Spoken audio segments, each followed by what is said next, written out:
Everyone, I think we're ready to call the case. Madam Clerk?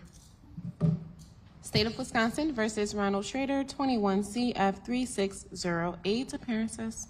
Matthew Torbenson and Shelley Grasso appear for the state. Good afternoon, Your Honor.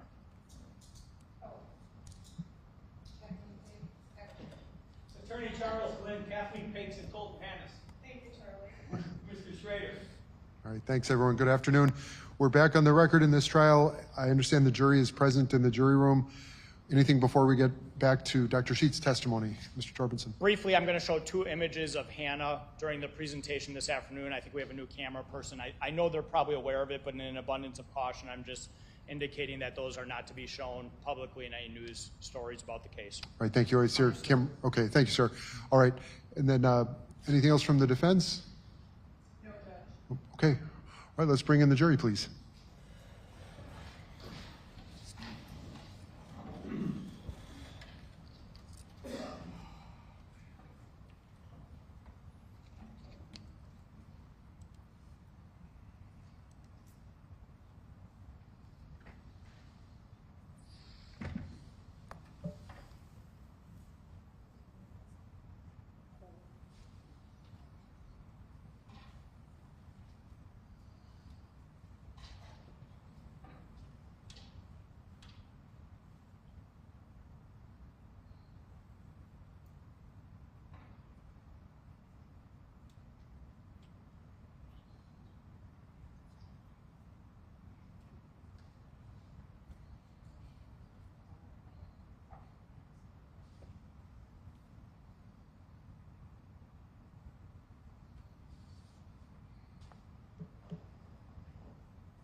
Yes. All rise for the jury.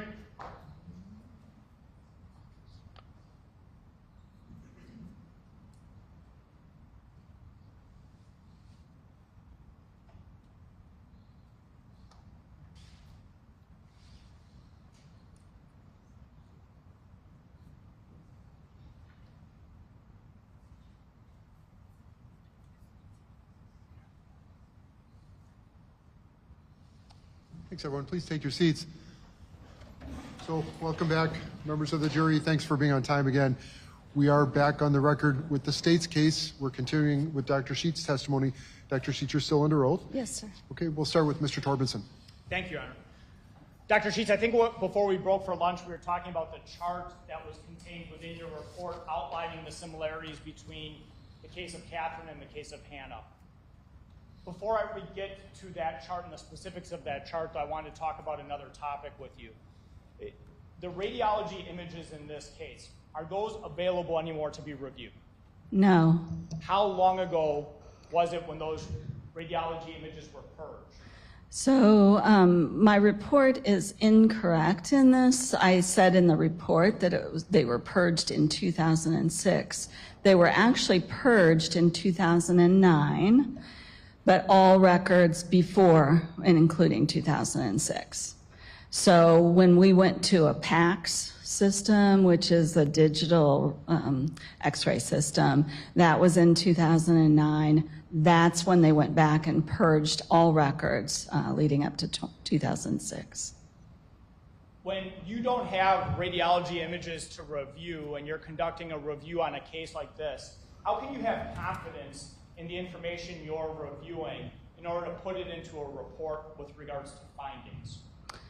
Well, in terms of the type of findings, so if they were, when I made a reference earlier and I was talking about all of those acute or fresh rib fractures in Hannah, I wish I had the images because I'd sort it out and I'd tell you exactly what was there on the initial and follow-up skeletal.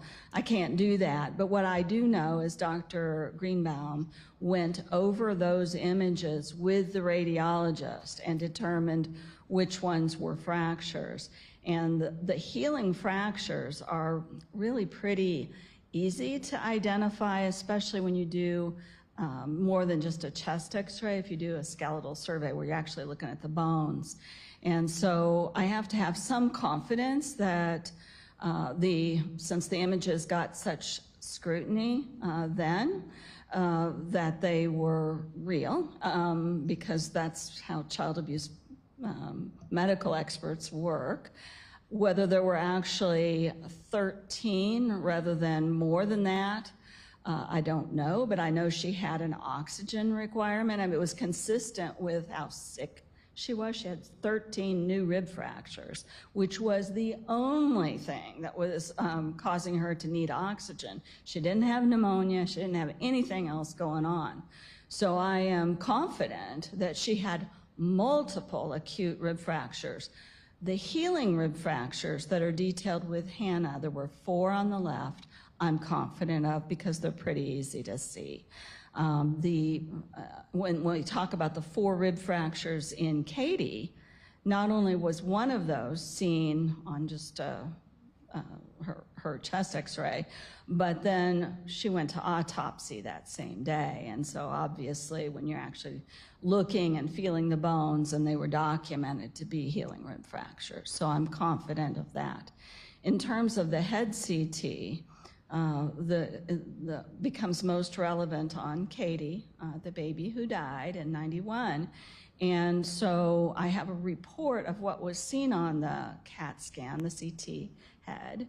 CT was really quite good back then. I was working in the field of child abuse pediatrics in 1991. We used CAT scans. We didn't really use MRIs much. And those tended to be reliable, but here you have a child who goes on that same day and gets an autopsy. So I think we can count on the key parts of those findings being present. When the person who is reviewing the CT scan and the person who performs the autopsy is both independently reporting seeing the same things, we can have confidence. Yes, or at least similar things. And so that's where there was a difference between what's in the autopsy protocol and what was seen on the CT in terms of sidedness of the brain bruise, the parenchymal contusion. The living records say it was on the left. The postmortem autopsy says it was on the right. But there's a brain contusion, and that's really, whether it's right or left doesn't affect my assessment. There were subdurals in the places where subdural hemorrhages, the blood on the surface of the brain. And you can get picky about, well, the CT doesn't exactly match what the pathologist said. And I think if you go head to head, there are some discrepancies. That does not affect. I mean, if it had affected the certainty of my ability to diagnose, I would have said so. The ultimate findings and conclusions were the same. Yes, yes.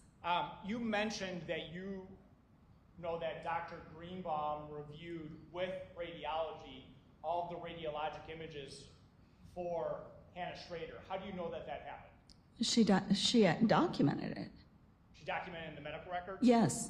And did she also write a report with regards to her review of these 2 cases? She did. Did you consult or review that report in preparation of your report? I did review it. I can't say as I studied it, but yes, I reviewed it. Okay. Would you recognize that if you were to see it in court today? Yes.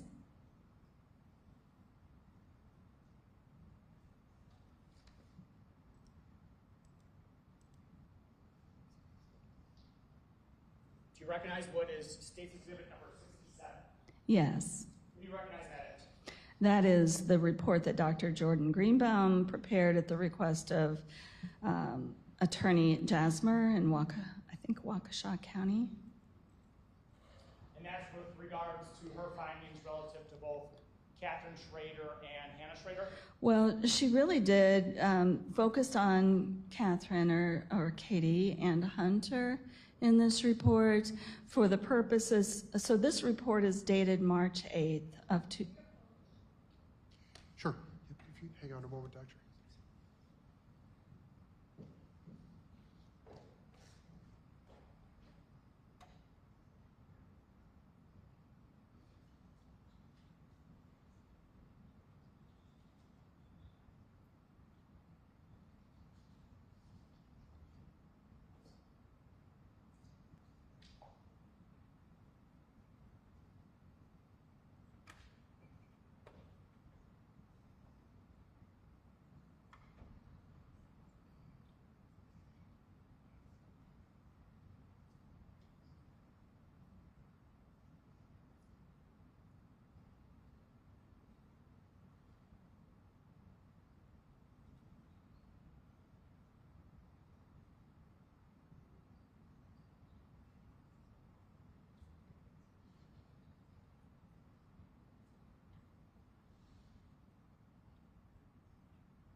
We're going to take a quick break. This will be very short, but members of the jury, I'm just going to ask you to step out back into the jury room for a couple of minutes. We'll be back on the record again. This will be 5 minutes probably. All rise for the jury.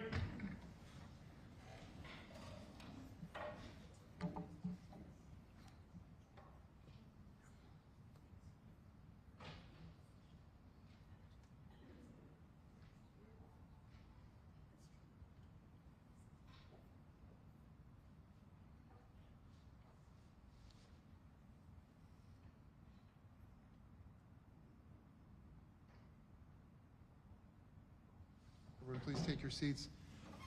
I just had a discussion with the attorneys about, I think we'll call it a defense objection. Ms. Pinks.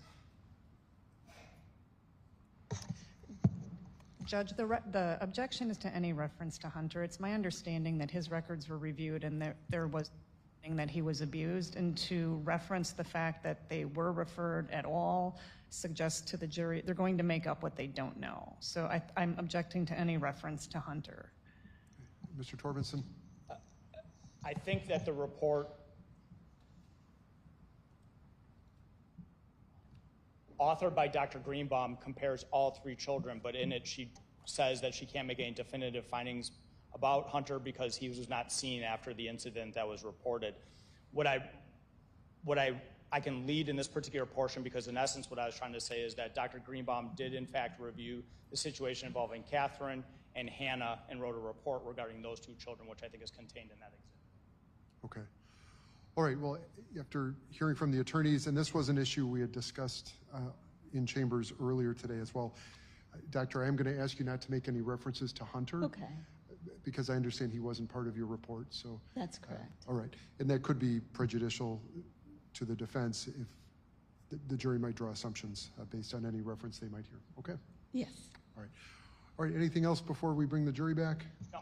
No, Judge. Okay, thank you. Can we bring the jury back, please? Thanks.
All rise for the jury.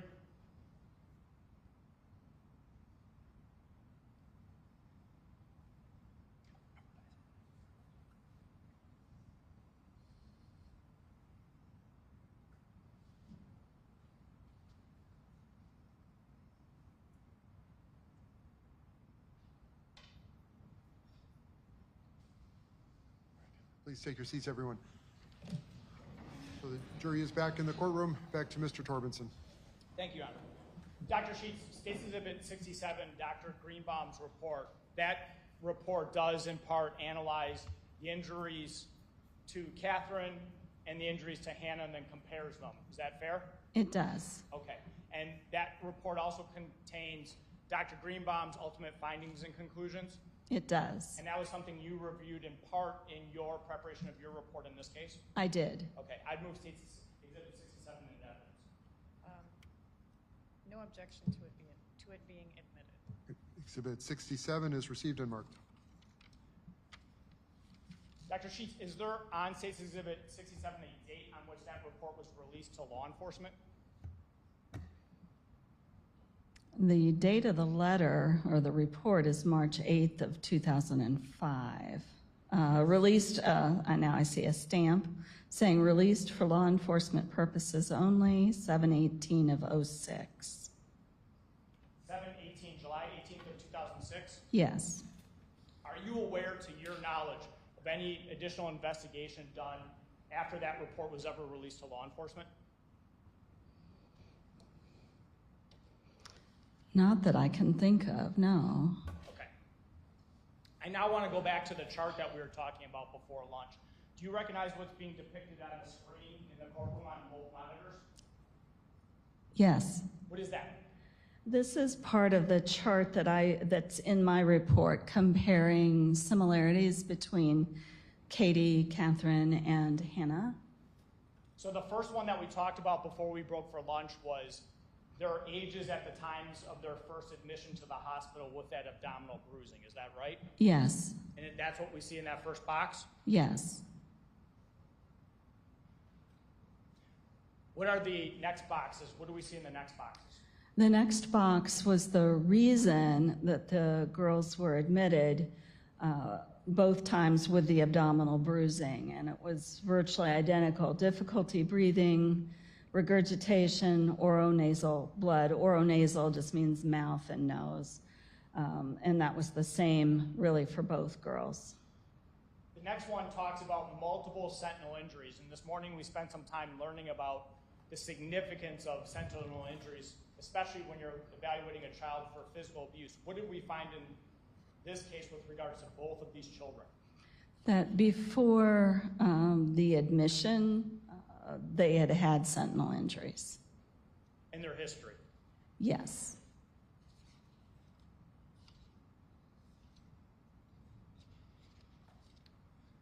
The next one indicates bruising and whether or not there's a pattern to the bruising. Is that fair? Yes. What were your findings with regards to that? That the pattern of bruising, which I think you'll see on Hannah, I don't think we've shown that, was very similar. And both girls had a predominance of abdominal bruising. Let's do that. Let's go to the bruising on Hannah.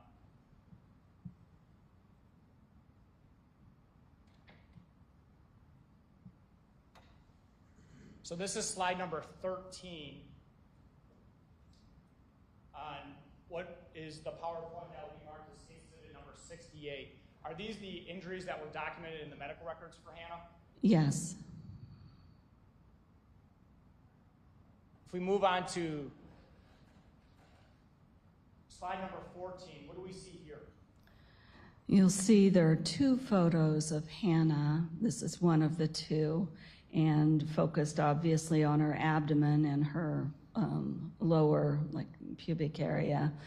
And you can see multiple bruises there above her belly button and more on the right, but some of those have a linear quality to them, which because of the location, the quantity of bruising, and the linear pattern to them is very similar to what we saw in Katie. Dr. Sheets, if you wouldn't mind, could you show us on the screen where you see the linear pattern on the abdominal bruising? Judges, is that okay? Yes. Is there any, there's no objection, is there? I presume? Okay, thank you. Yep, doctor, please. So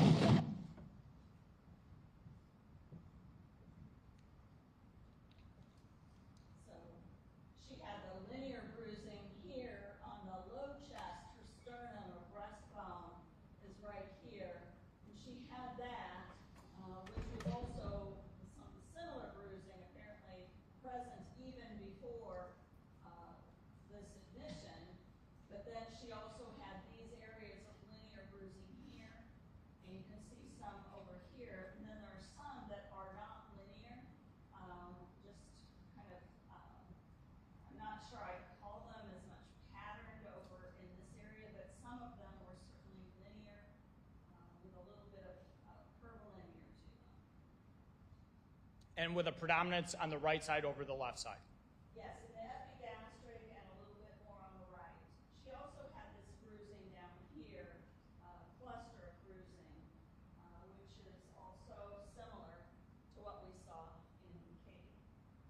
And this is the second image. It's just a little bit closer.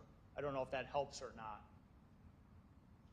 I think just a little closer, you can see the extensive bruising, and each one of these is bruises, and the quantity, the sheer quantity of bruising is quite unusual. I'm going to go back now briefly to the chart we were looking at. On this next portion where it talks about the abdominal bruising, you talk about a study. What's the significance of that study? So I think I make reference to the 10-4, the 10-4 Phases P, but also my study. So the 2021 study was a study done by a child abuse pediatrician or child abuse medical expert out of Chicago, where she looked at both abused and not abused, so not dissimilar from mine, children, but hers was involved 5 different centers nationally. And she used body maps that the various centers recorded where they saw bruises in abused children and where they saw bruises in not abused children by age group. She was looking at all kids under 4 years of age. So she has a category of infants that are 0 to, I think, 10.5 or 10.8 months. But anyway, they range all the way from little bitty babies like what we have with Katie and Hannah, all the way up to babies who are probably able to crawl and pull up to a stand and those kind of things. But she looked at that category of babies and mapped on some body maps where the bruises were in the non-abused children versus the abused children. Going back briefly to the PowerPoint.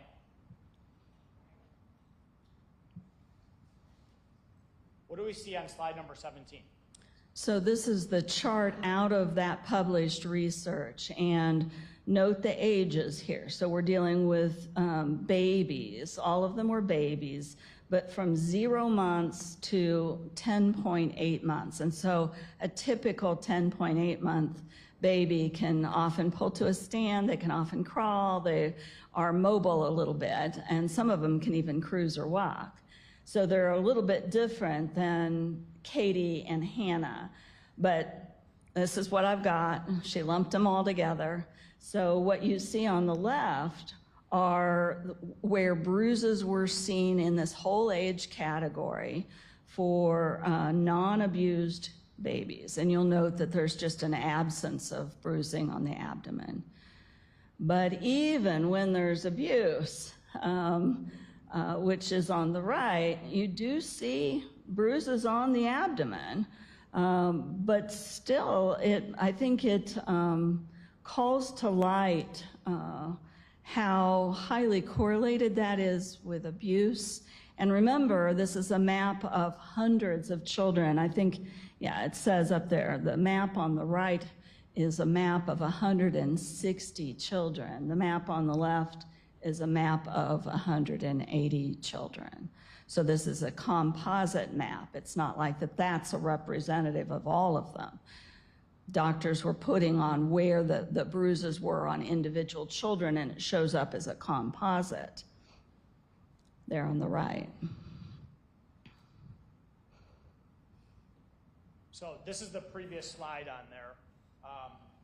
And this just kind of goes through that study and the significance of that study. Is that fair? Yes.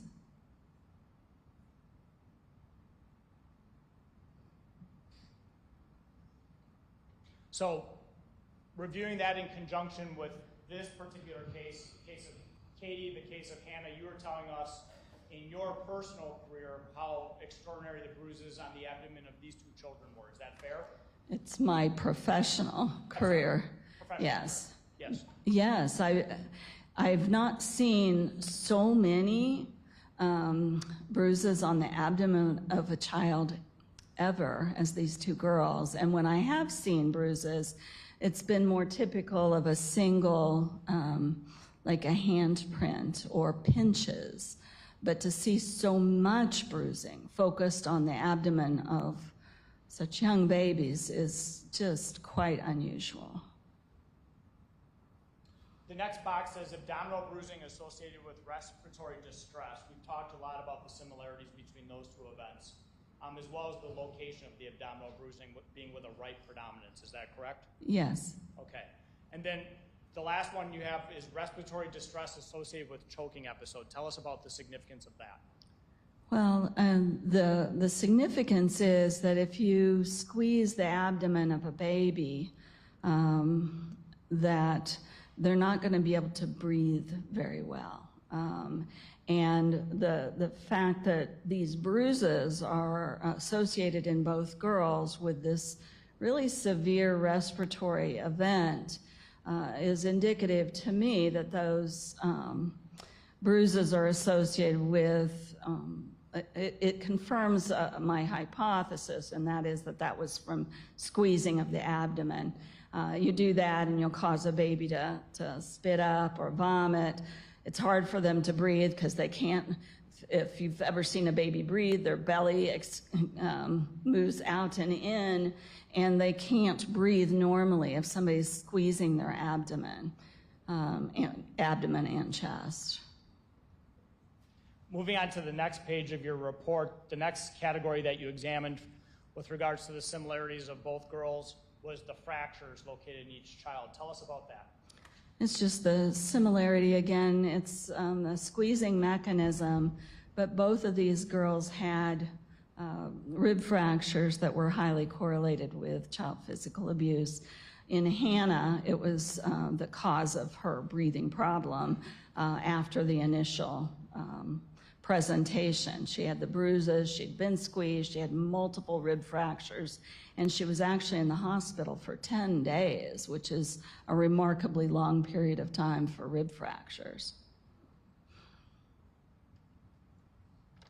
I move in case exhibit number 68, which is just a copy of the PowerPoint that was shown to the jury. No objection. Exhibit 68 is received and marked.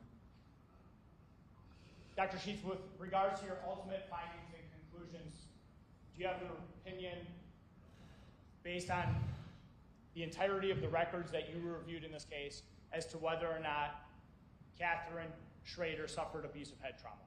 Yes. And what is that opinion? That she's diagnosed. I diagnosed her with abusive head trauma that was fatal. With regards to the rib fractures that Catherine Schroeder sustained, do you have an opinion as to whether or not those were sustained in an abusive mechanism? Yes. She had no other mechanism that could explain them. With regards to Catherine Schroeder's abdominal bruising, do you have an opinion as to whether or not those were sustained in an abusive mechanism? They're patterned on the abdomen. There's so much about that is diagnostic for child physical abuse, yes. With regards to Hannah Schroeder and her rib fractures of differing ages, do you have an opinion as to whether or not those are diagnostic for child physical abuse? Yes. What is that opinion? They are diagnostic for child physical abuse. On one date or more than one date? At least 2 different episodes. As we talked about earlier, she has healing rib fractures, but then she had multiple fresh or acute rib fractures and bruising. With regards to the bruising that is documented in the case of Hannah Schroeder, do you have an opinion as to whether or not those were inflicted by an abusive mechanism? Yes, What is that opinion? that they were. Judge, if I haven't moved in the Dr. Sheets report, I would do so. I believe I already did. State Exhibit 67. You did. All right. Thank you, Dr. Sheets. I have no further questions. Okay. All right, thank you. Ms. Pakes?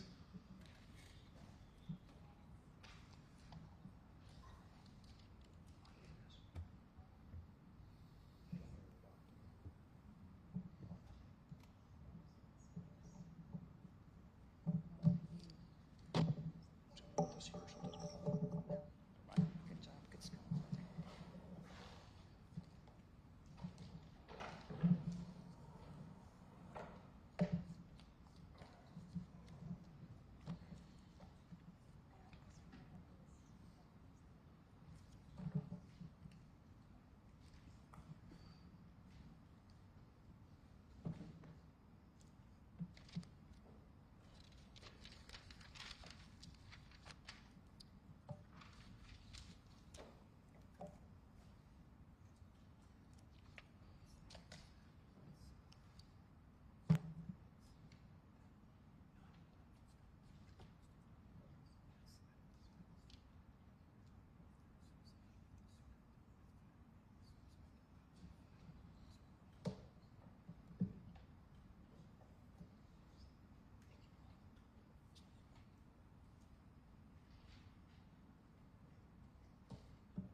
Good afternoon, Dr. Sheets.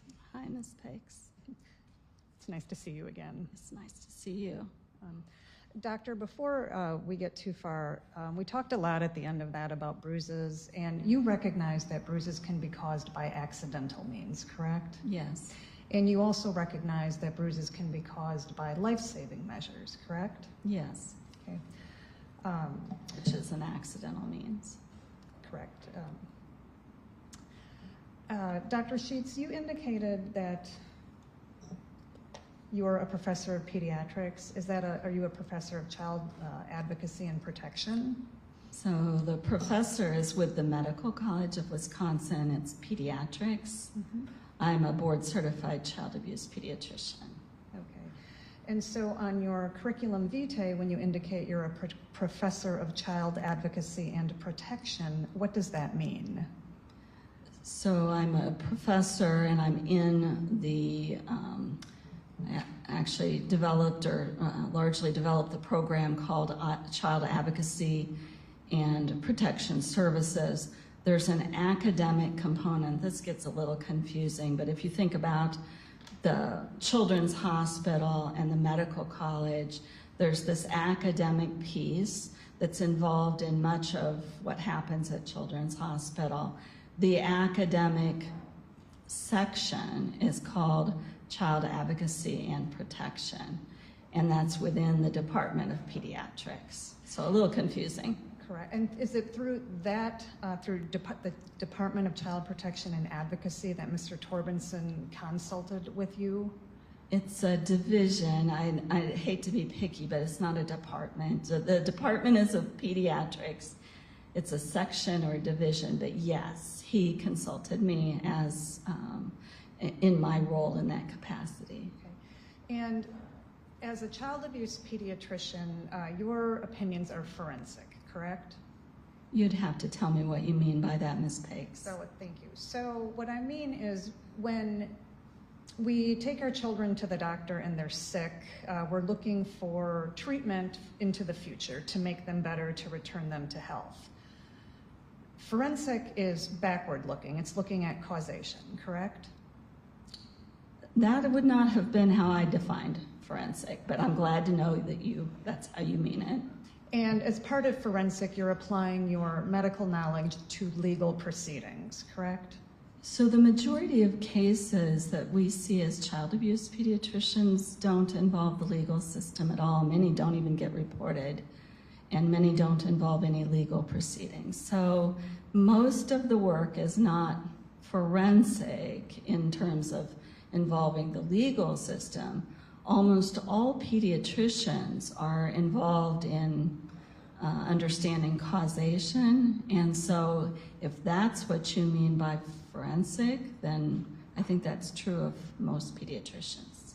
Well, and you are a liaison with the police, correct?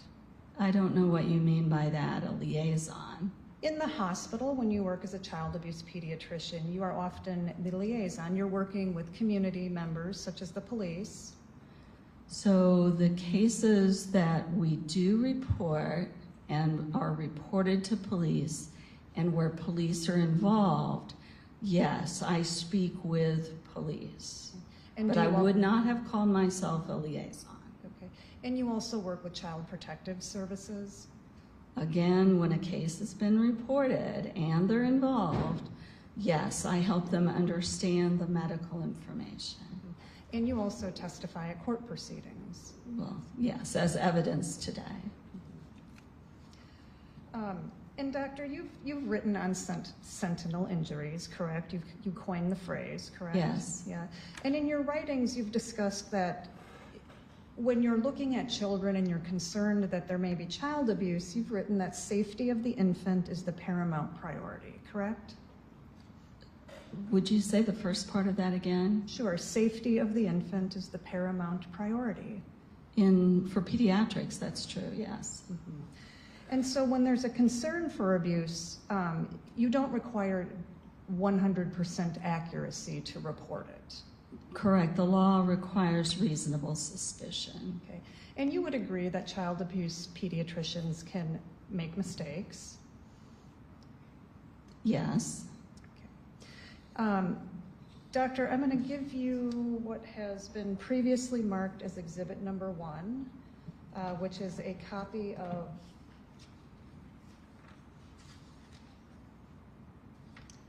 Catherine's medical records from Children's. I'll ask you if you recognize them.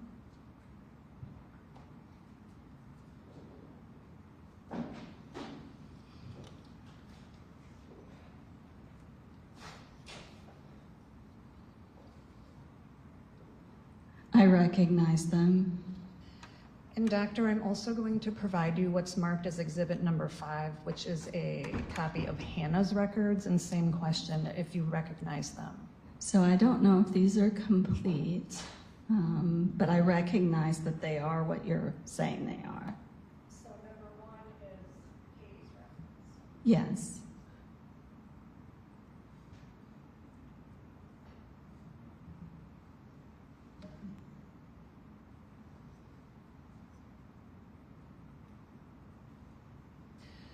Doctor, are those records that you were provided before you rendered your opinion? They appear to be, yes.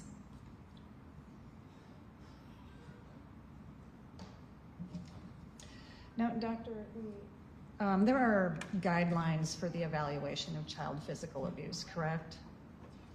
That's a really general question, but there are guidelines.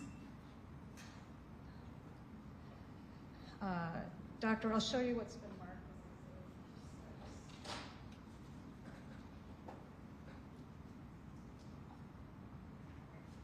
Do you recognize that article?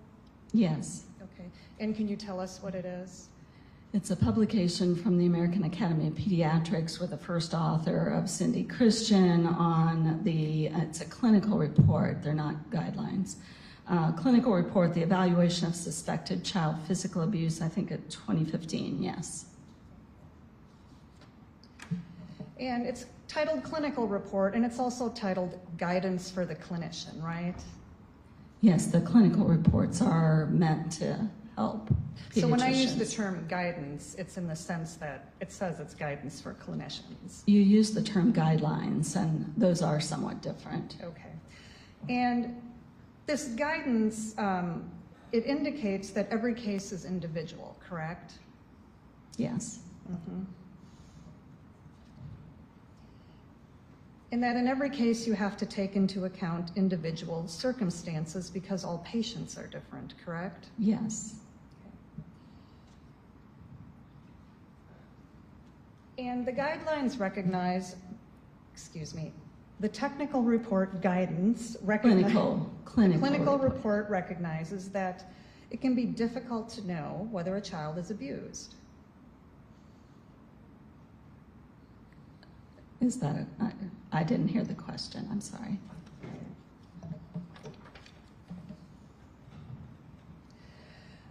The technical report indicates that identifying suspected abuse and reporting reasonable suspicions to CPS can be one of the most difficult and challenging responsibilities for pediatricians.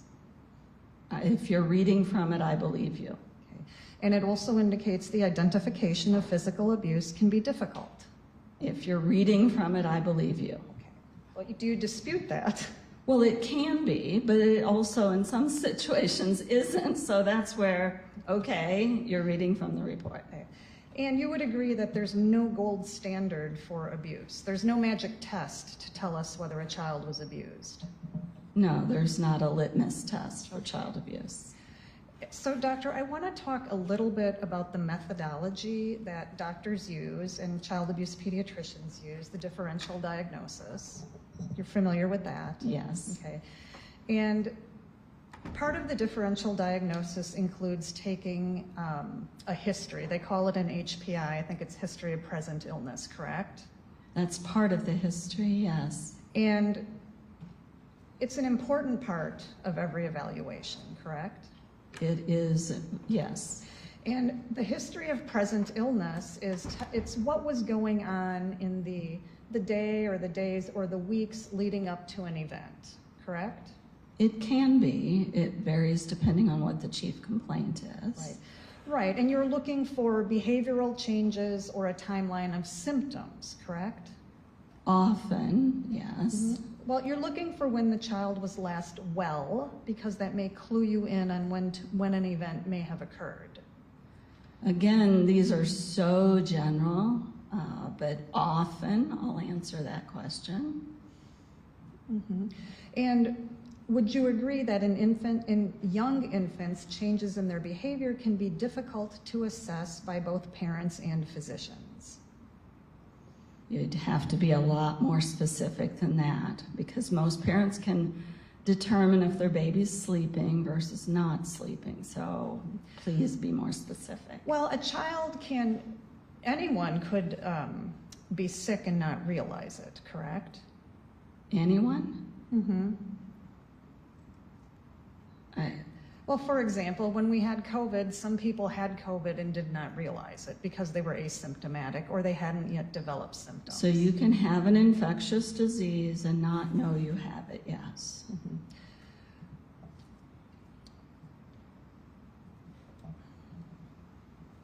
And with children, or with children, especially children who are nonverbal, some symptoms are nonspecific, meaning we know that there's something wrong, but we don't know why. Yes, that's true. So a fussy child could be a lot of different things. Yes.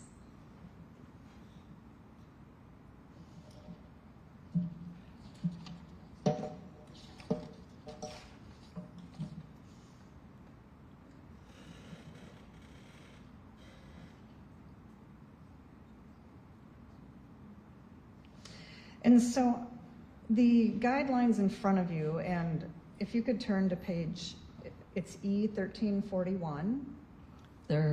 It's a clinical report, it's not guidelines. Clinical report, all right. I have not had you there to correct me. 1341? Correct. And so the first column, the bottom of that page, about halfway down through that last paragraph, it talks about children with fatal head injuries. Yes. Are usually comatose immediately after the injury. However, on rare occasions, young victims of fatal head trauma may present with some level of neurologic alertness, although not normal, before any death. Some victims of abusive head trauma may have nonspecific symptoms for several hours or more before developing seizures or coma, and others can present with nonspecific symptoms. Do you agree with that? Yes. In fact, I think I covered that earlier. Yes. So a child with a head injury, it may not be apparent immediately. Are we talking about any child and any head injury? That's true. So in addition to collecting a good history of present illness, a timeline of symptoms and behavior, you're also looking at medical history, correct? Yes. Okay. And for an infant, and especially young infants, as we have here, we would want to see the birth records, correct? At least review them or have them reviewed, yes. And in this case, we did not have birth records for either Hannah or Catherine, and I'm assuming you did not either. I did not. I had summaries of them. Okay. And we know that in Catherine's instance, she was born premature, and she was also an augmented delivery. What does that mean? Did you say she was more premature? No, sorry, no, she was premature. She was premature. Augmented just means that the mother started into labor and then was given Pitocin or oxytocin or Pitocin to augment or make stronger the contractions. You're also looking at family history when you're doing the differential diagnosis? Yes, if it's available, yes. If you can, you do a physical exam. Yes. Okay, and in this case, you don't have any firsthand knowledge of these cases. Correct. I've not examined either of these little girls. Okay. And you would be also looking in your review at diagnostic tests. Yes. And you've talked about the x-rays. And I think you testified on direct that rib fractures or the metaphyseal lesions, they may not be clinically detectable, correct? I think you're going to have to be more specific. Okay. So on Hannah, they were causing her extreme respiratory distress and were detectable. We'll get to the specifics, but in general, An infant can have a rib fracture and no one would know it, correct? Other than the baby who's in pain, but yes, nobody could specify that that baby But an has a rib infant fracture. with a rib sorry. Did you get it in? Okay. But doctor, an infant with rib fractures may exhibit no symptoms to caregivers. The caregivers may detect no symptoms, correct? Okay.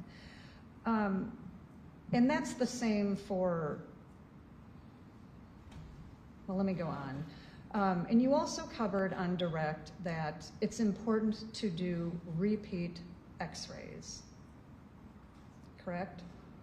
It is usually needed to get the full extent of the And it's because fractures. they can be, did you get it? Okay. And the reason we do the repeat, or you do the repeat survey or the skeletal survey, is because it may be very difficult to identify acute or new fractures. Correct. Okay. And you usually wait 2 to 3 weeks to look for the evidence of healing or bone or the process, the healing process. Correct.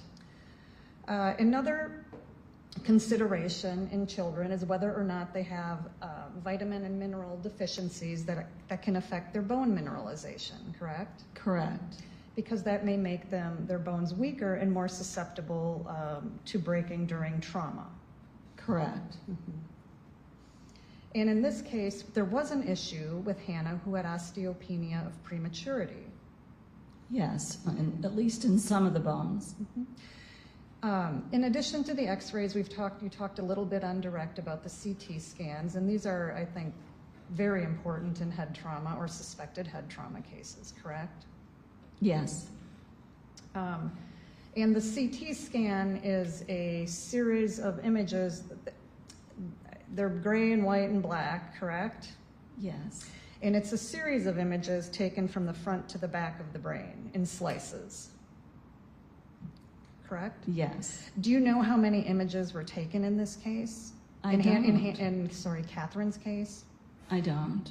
Okay. And if the X-ray, if the radiologist has those images, they can compare them millimeter by millimeter by millimeter to look for changes in the brain, correct? And not millimeter by millimeter. Usually the most narrow cuts are 3 millimeters, so it's not like you're getting a slice every millimeter, Okay. as you're implying. Some outside institutions will do 5 millimeters, so you're not seeing every millimeter.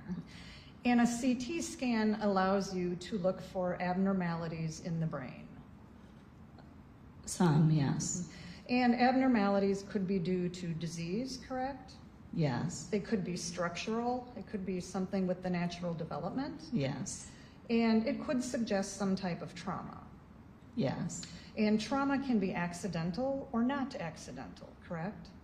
Yes. Other things that you might consider in your review would include lab tests, correct? Yes. And that would include, you would want to know whether a patient developed, like Catherine did, disseminated intravascular coagulation, correct? She did, and yes. Mm-hmm.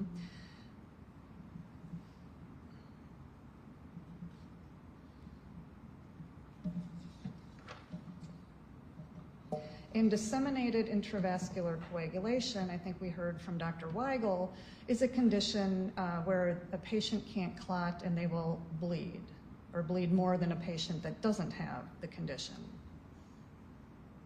Is that correct? They are essentially bleeding out inside their blood vessels, and yes, they can also, from other areas where they have trauma, can bleed more.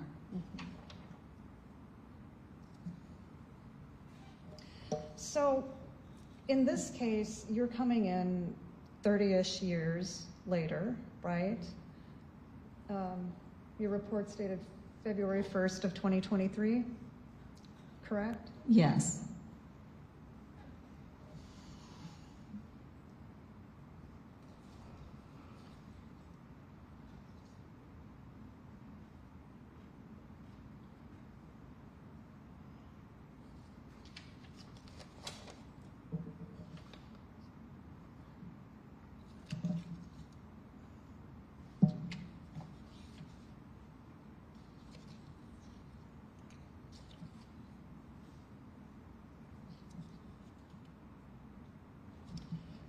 And just before we get to Hannah, I have one more question about the physical exam. I realize you couldn't do it in this case, but we did have the photos, and in Catherine's case, there were bruises. But you would agree that bruises may not be readily visible for several hours or more, correct? They sometimes can develop over a period of several hours. That would be correct. And when children are in the hospital and there's a suspicion of abuse, that's one thing that providers are looking for to see if there's a change or if bruises develop. They're looking for bruises, yes. And they may not have them when they come in, but they may develop later. Yes, to some extent. They may develop, become more visible. So Hannah, I'm assuming you didn't know her or the family or anything about the circumstances before you were asked to review the case? No, not at all. Okay. And again, I think you testified on direct that your review was a record review, a paper record review only. With the photos, of course. With the photos. And Hannah was born 31 weeks. She was born November 29th, 2004, 31 weeks. I'm assuming you did not have her birth records? Correct, I did not. And she was in the neonatal intensive care unit for a month, correct? That's correct, 28 days. Did you have those records? No, I didn't. Okay. And is that, would an acronym for that be NICU, if I use that? Yes, NICU? I'm Okay. sorry. Yeah, NICU. Okay. Now, according to Dr. Greenbaum's review of the records that no longer exist, so I'm referencing her report.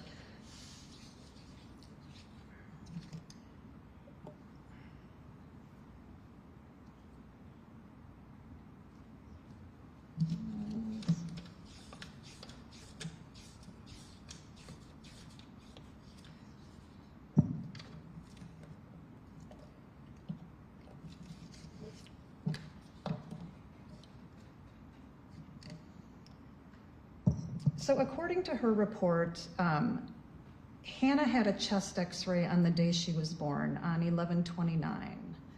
Yes. Okay. And she also had what's called a, and on that date they identified no fractures, correct? Correct. And she had what's called a KUB on December 13th, correct? Yes. Which also, could you explain to us what that is? Be happy to. KUB is just, again, it's a plain x-ray. It stands for kidneys, ureters, and bladder, KUB. And it's essentially a plain film it catches the lower part of the chest and down to the pelvis. Okay. So that would not be the optimal imaging to use for rib fractures? No, not at all, but you'll often see rib fractures on a KUB. The ribs that are on the bottom? The lower. The lower. And in this case, we don't have the chest x-rays or the KUB images that were done in the NICU, correct? Correct. Okay. Were there any x-rays done of Hannah's legs when she was in the NICU? NICU? No, not that I know of. Okay. Now, Dr. Greenbaum noted in her report that the NICU radiographs identified osteopenia of prematurity, correct? Yes, she noted that. And she also noted that there was a skeletal survey done at Children's Wisconsin, which revealed osteopenia and rather thin bones. Those were how she put it, yes. Okay. So between the NICU imaging and the children's imaging, she still had the osteopenia. Yes. Okay. And that would have been at 59 days of age, I think. Okay. At Children's, that would have been close in time to when she was brought into the hospital. Yes. Okay. And the genetics department at Children's also found osteopenia of prematurity associated likely with her prematurity. Yes. Okay. And Dr. Greenbaum noted that because Hannah did not have normal mineralization of the bones, it would take less force to cause fractures than in a normal infant. She said it may, I believe. I think she put a modifier on that. Okay. And no one's sitting here, you can't tell us what the minimum amount of force would have been to have caused a fracture to Hannah. Well, you know at least that in normal care and handling, like in the NICU, when her osteopenia was at its worst, she didn't develop any rib fractures. Right, and my question is, you can't tell us the minimum amount of trauma or force that would cause her to fracture. Well, you know it's well outside of the normal care and handling, so in that sense, your statement is not correct. Well, the normal care and handling by medical personnel who are trained to handle newborn premature infants. I didn't catch the question. Okay, I'll move on. And you talked about, I'm going to call them the CMLs. Is that the classic metaphyseal lesions? Yes, but I think for the court, we should talk about the fractures in her right knee because they won't necessarily know that that's the CMLs. Are you talking about where the bones meet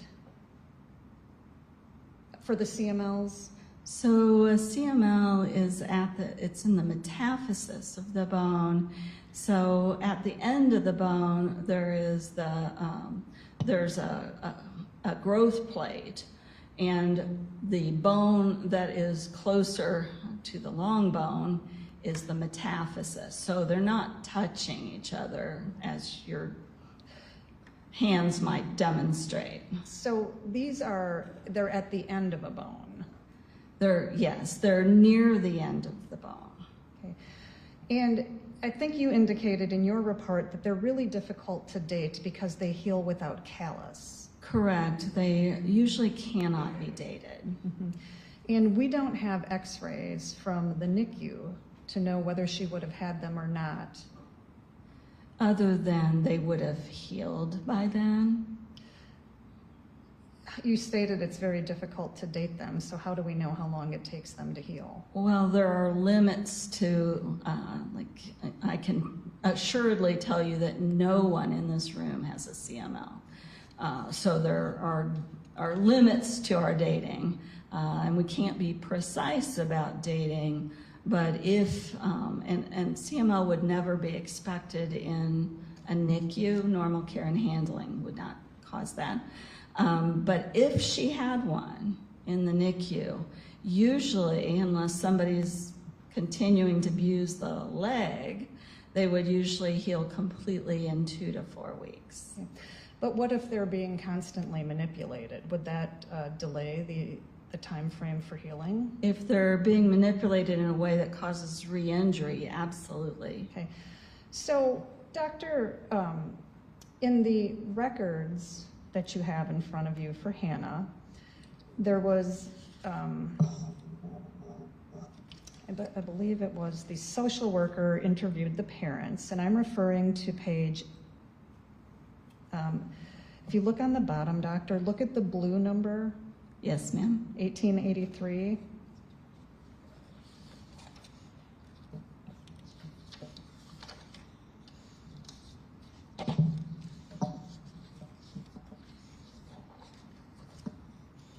All right. And if you look at 1881, this is the report. It says social worker services. If you look on page 1881. Yes. Okay.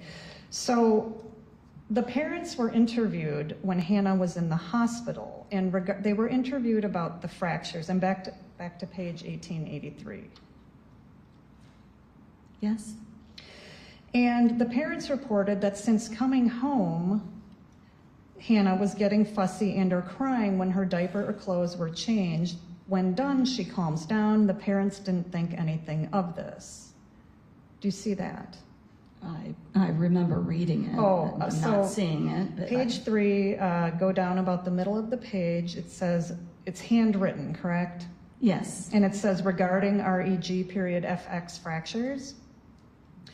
So the second paragraph, Actually, that whole paragraph. Mom and dad both stated patient acted normal, but did cry every time she was put down. When they held her, she would stop. The patient, since coming home, gets fussy and or cries when her diaper or clothes are changed. When done, she calms down. The parents didn't think anything of this. Did I read that correctly? I think so, yes. It took me a moment to catch up where you were, but Okay. yes. Oh, and court reporters probably thinking the same. And on page 1824, the front of this, Dr. Sheets, Dr. Greenbaum noted, let me find this.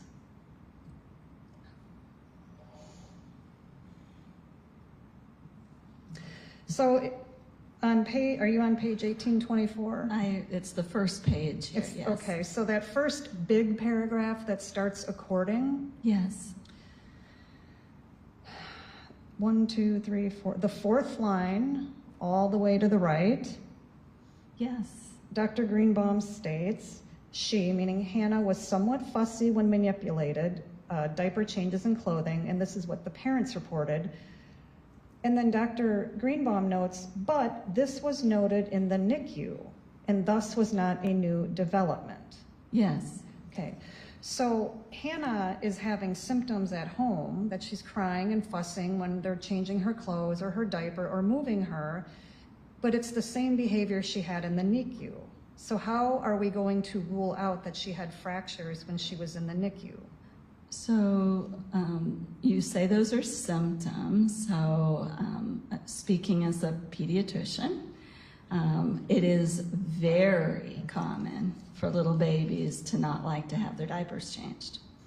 And so when she's fussy, when you're having her diaper changed, it is impossible to know, is this normal baby fussiness with diaper changes? Which I think it most likely was because it started in the NICU. Most CMLs are not symptomatic after they're inflicted. So you're not going to be able to time or date a CML by her symptoms. So she could be fussy because of rib fractures. But she didn't have rib fractures at the point that she's in the NICU. We'll come back to that.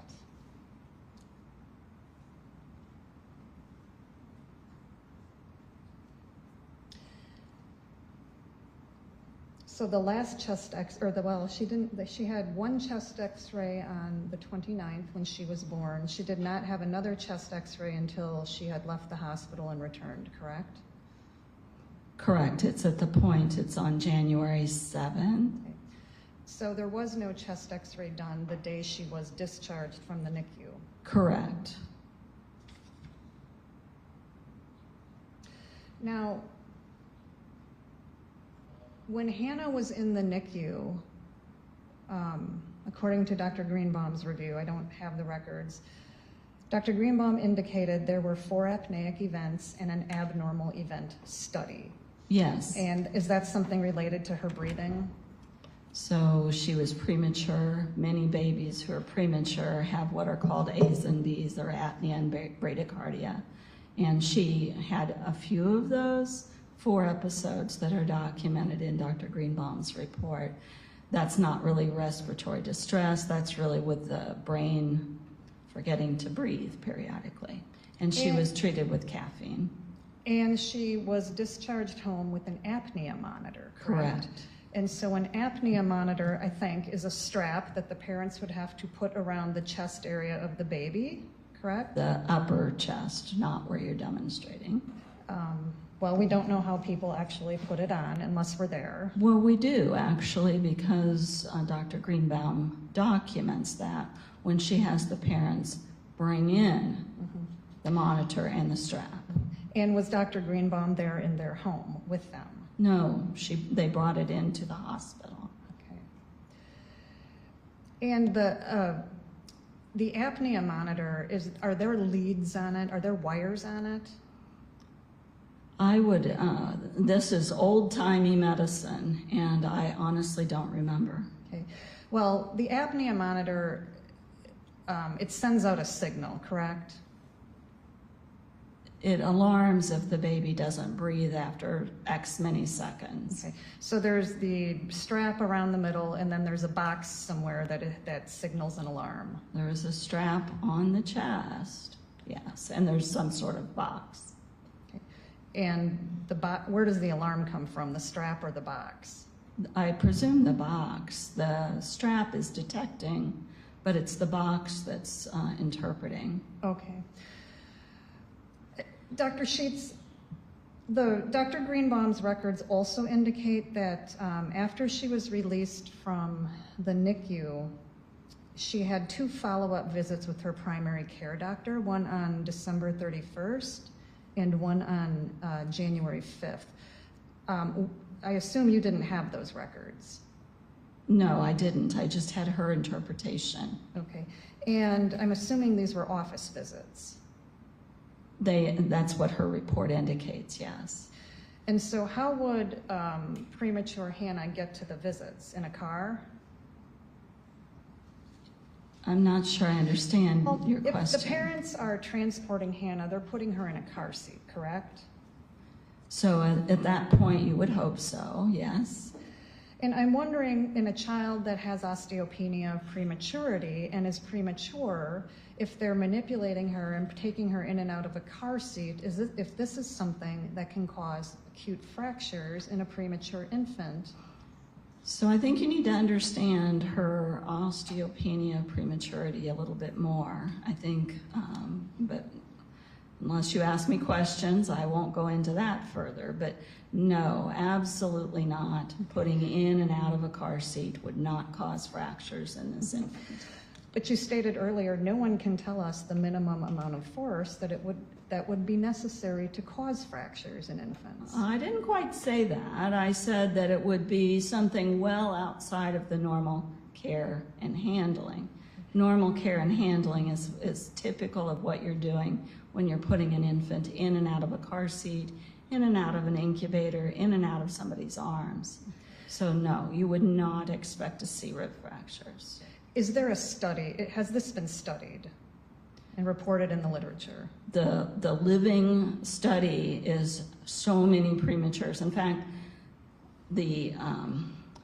you almost do not see fractures from osteopenia of prematurity after 32 weeks unless the baby is sick. She was 31 and 4 of 7 days. She was almost 32 weeks.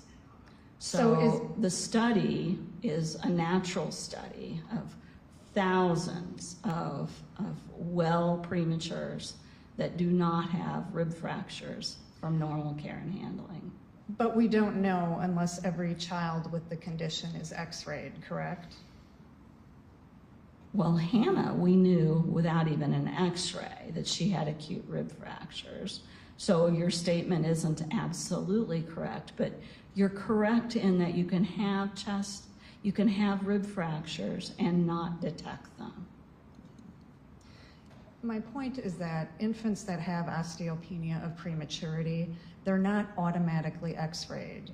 So we don't know the percentage of children with the condition that actually have rib fractures. Well, unless you do an x-ray on every kid who was born premature, you don't know. Correct. Thank you. Now, I want to talk about the event, Hannah's, when she was taken to the ER.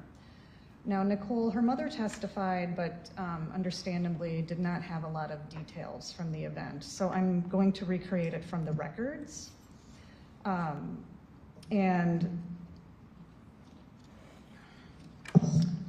So according to, it's my understanding she came into the ER approximately 6:30 p.m. Is that correct? Yes. Okay. And according to the history that was taken, or at least according to Dr. Greenbaum's records, Yeah. Sorry. Break? Oh, that's fine. Yeah, I was actually getting ready to, I was looking for a good stopping point, Ms. Pakes. I think this would be a good stopping point. It's almost 3 o'clock. We've been on the record for well over an hour. And it's very warm in here today, as you've noticed. So we're always a few days behind the weather, and it's nice and warm outside today, but the temperature, the heat is acting like it's 50 degrees outside. So it will be like that the rest of the afternoon, unfortunately, probably tomorrow too. So probably don't dress warmly tomorrow, but bring jackets just in case. We're going to take a break for about 15 minutes. So everyone all rise for the jury, please.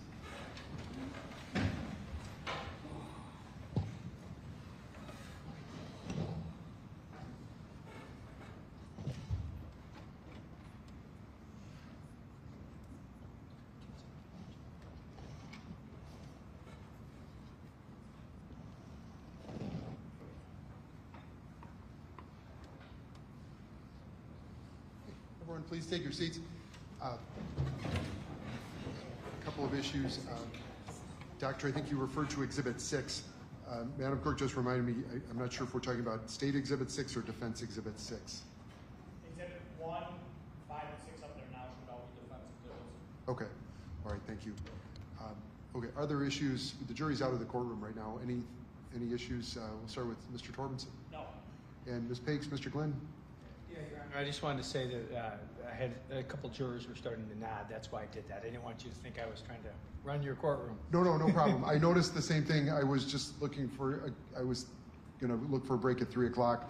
But yeah, I agree. It's very warm, and I think a lot of people were getting a little drowsy. So, all right, we're going to break for about 15 minutes, everyone. We're off the record.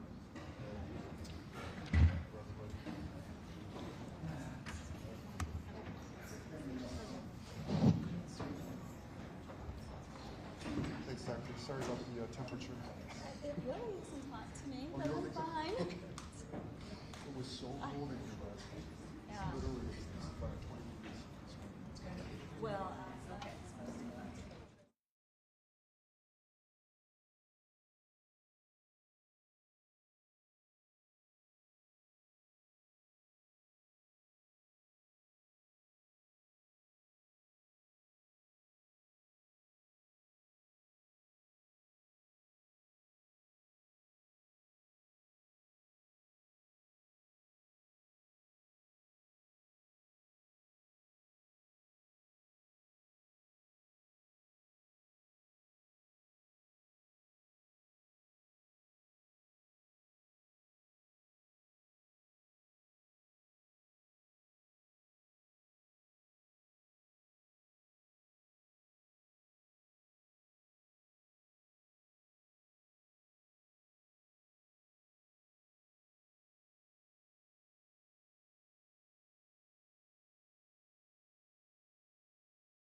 Exactly, it was a good one. I'll let you know how it goes. All rise for the jury, please.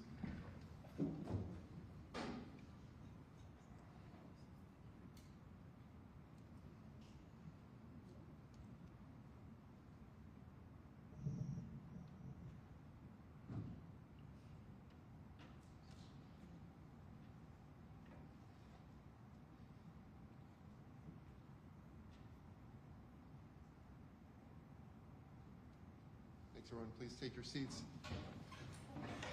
It's still very warm in here. We would open the windows if we could, but of course they don't open. So we're continuing with this defense and Ms. Pakes. Thank you, Judge. Dr. Sheets, back to Hannah's records. You still have them in front of you? I do. So I want to look at Dr. Greenbaum's, her history area, and I'm on the first page, on page 1824. That first big paragraph that starts according and down 1, 2, 3, 4, 5 lines all the way to the right. Sorry, no. 1, 2, 3, 4, 5, 6. In the middle of the sentence where it says, on the day of admission, she had been given her last feeding approximately 2 hours before the event, and at that time was feeding unremarkably. Typically, she feeds every 4 hours, but on this date, she was hungry again after 2 hours, and despite the short interval, consumed a full bottle of breast milk. Thus, she had eaten more than usual at the last meal. As is typical for her, she cried afterward when she was laid down in her bassinet. Mother and father went into another room to prepare dinner, and 15 to 20 minutes later, they noted the child stopped crying rather abruptly. Dad went into the baby's room and lifted the blanket over the bassinet. He noted a small amount of blood and mucus, not clear if it was blood, in parentheses, not clear if it was blood-tinged mucus or blood with a small amount of mucus around the child's mouth. Did I read that correctly? I think you did. Okay. And that's what we talked about earlier, part of the history that a physician would take when evaluating a case, correct? Yes, she took that history. Okay.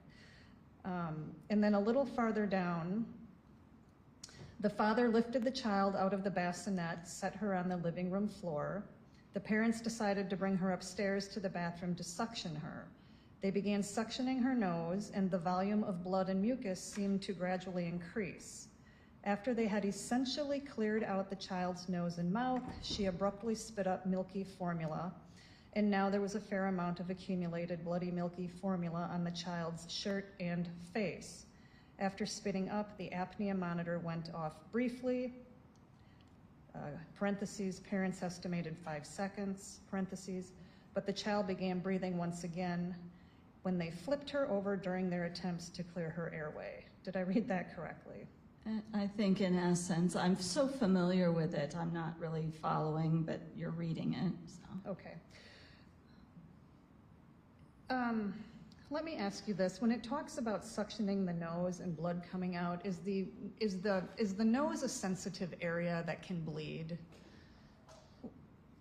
The nose has blood vessels and it can bleed. Mm-hmm. And so if a parent is vigorously suctioning the nose of an infant, could that cause the nose to bleed? Most suctioning does not result in bleeding, but can you do it by vigorously suctioning? Yes. Okay.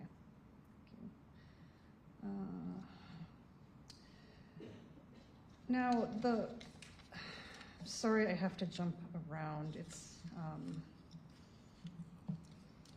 So to continue with the history, back to page 1882, back to the social worker notes.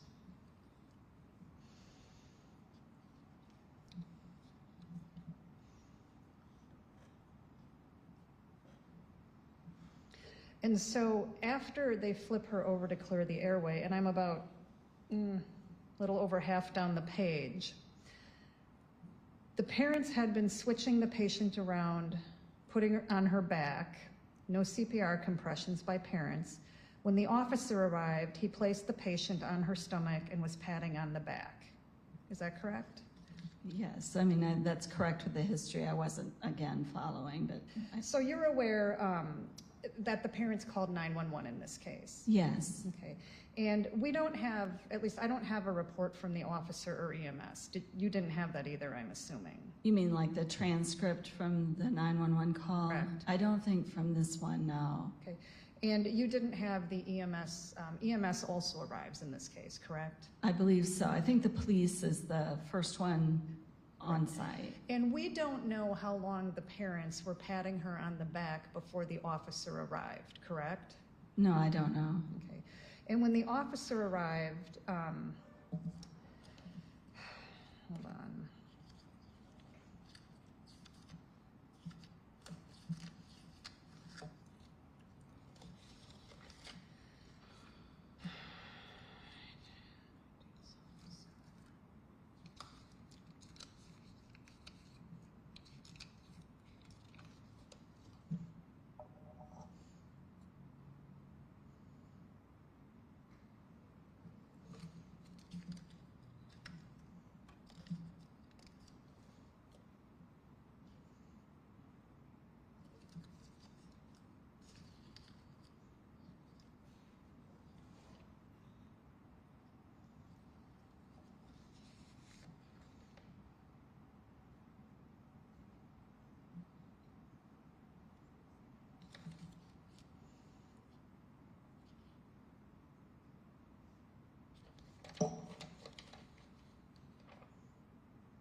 Sorry, Dr. Sheets. If you could turn to page 1820, it's the second page, 1825.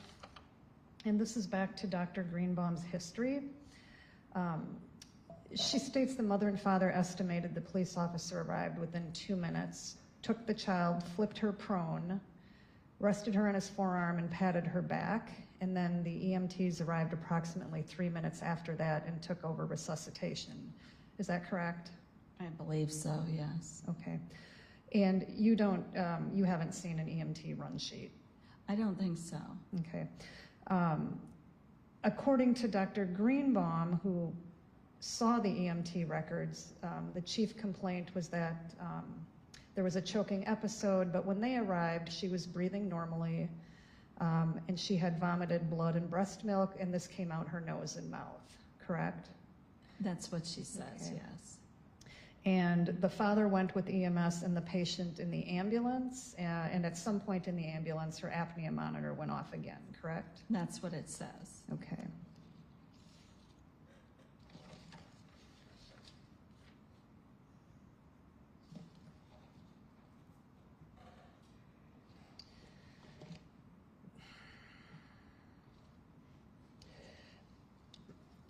So, Doctor, that same history, Dr. Greenbaum summarizes that when the child arrived, when Hannah arrived in the ER, she was crying, her eyes were open, she was moving spontaneously, there was dried blood on her face, and there was petechia over the abdomen and the right anterior thigh. Now, petechia, is that what you're calling a bruise? So petechiae are those little pinpoint bruises, pinpoint to pinhead size, and when they're all grouped together, they can, that's what you're seeing on her abdomen. Those are petechial bruises. Okay. But if you see just individual petechiae, I think she notes that some of those are on the face and on the eyelids and on the scalp of the baby. Sometimes they'll be scattered, so they're not all grouped and don't look like what Hannah's belly looked like. Well, and in this case, they disappeared, and some disappeared one day, and the next day others showed up. Is that true? There were others detected, yes. Okay. And again in the ER, she had 3 to 4 episodes of brief apnea, correct? Yes. And her CT scan was normal, correct? Yes. And again, there was fussiness with major body manipulation, but this apparently had been ongoing, correct? I'm sorry, I'm down on the 3rd paragraph. Not to the extent that, I mean, she's having problems breathing. That's how much distress she's in. So that extent was not ongoing, no. Well, Dr. Greenbaum's summary is that there was fussiness with major body manipulation, but this had apparently been ongoing, correct? So the baby, that statement is in there. I don't know, are you trying to make a connection to the fussiness we were talking about earlier? Yeah, she's indicating the fussiness was nothing normal with manipulation. It had been ongoing, and they had documented it in the NICU. Now, the fussiness they document in the NICU is with diaper changes, I think, and whenever the baby's messed with. So the major body manipulation, remember this baby has healing rib fractures too, in addition to 13 new rib fractures when she comes in on the 7th. So the significance of major body manipulation and some fussiness with that may have been, although we don't know, a symptom of those older rib fractures. And doctor, when Hannah was taken to her pediatrician for a visit on on those 2 visits, the doctor didn't notice any bruises on her, correct? Not that were noted, I don't think. There was a scab, I believe, on her nose.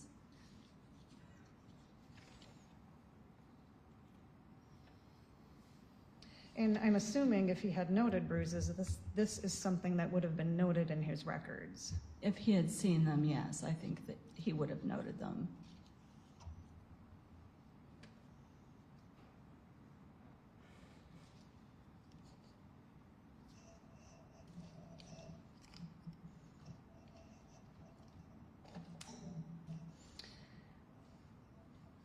And the hospital noted that she had significant nasal congestion, which made it difficult to wean her from oxygen, correct? So babies with nasal congestion can wean from oxygen. She had an oxygen-dependent state for several days, which caused her to be hospitalized so long. Mm-hmm. That is almost never exclusively from nasal congestion, but the nasal congestion certainly created some problems. She was having problems breathing because she had 13 broken ribs.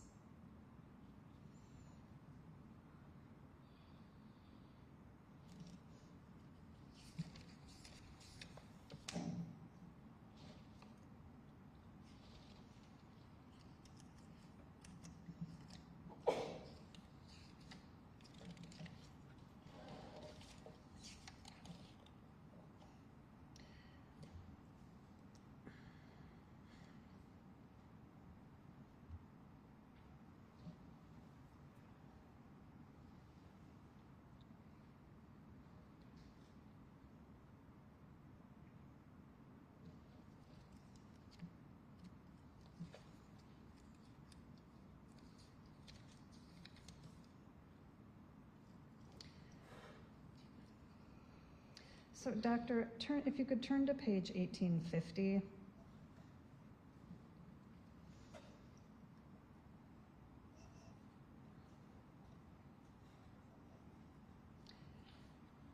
Yes. So this note indicates that there were 6 rib fractures less than 7 to 10 days old, and meaning these fractures would have been present when the child visited the pediatrician. No, these were acute rib fractures.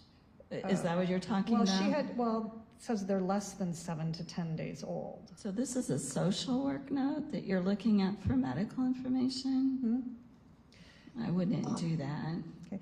Well, would a social worker make up an entry? No, not intentionally, but your best medical information is going to be from medical folks. Okay. Well, you can't date these fractures, correct? Well, so you can't take an x-ray and date them other than saying there's no evidence of healing. But she has so many acute rib fractures. They would have been, and they were, immediately symptomatic. That's why she's in respiratory distress. And she visited her primary care physician 2 days before this event. Correct. And the primary care physician didn't note any healing rib fractures, did not know to look for them. She was not symptomatic for them. She did not have the acute rib fractures at that point. She probably had the healing ones that were on the left. She had those 4 healing rib fractures, and you wouldn't note those on an exam. Mm-hmm. And if the pediatrician didn't notice those fractures, neither would her parents. The 4 healing rib fractures, you wouldn't know. You wouldn't see them, and you wouldn't necessarily know they were there.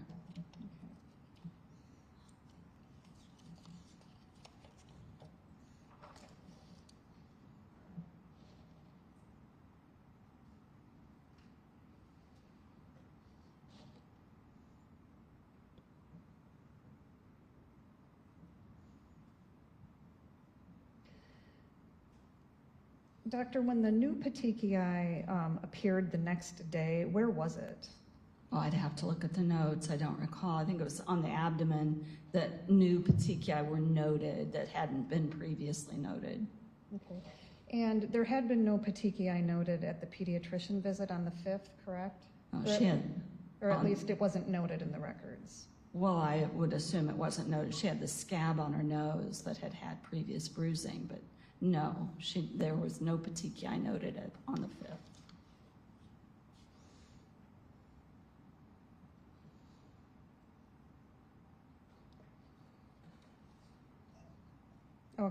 Okay, Dr. Page, I'm sorry, 1826, back to Dr. Greenbaum's summary.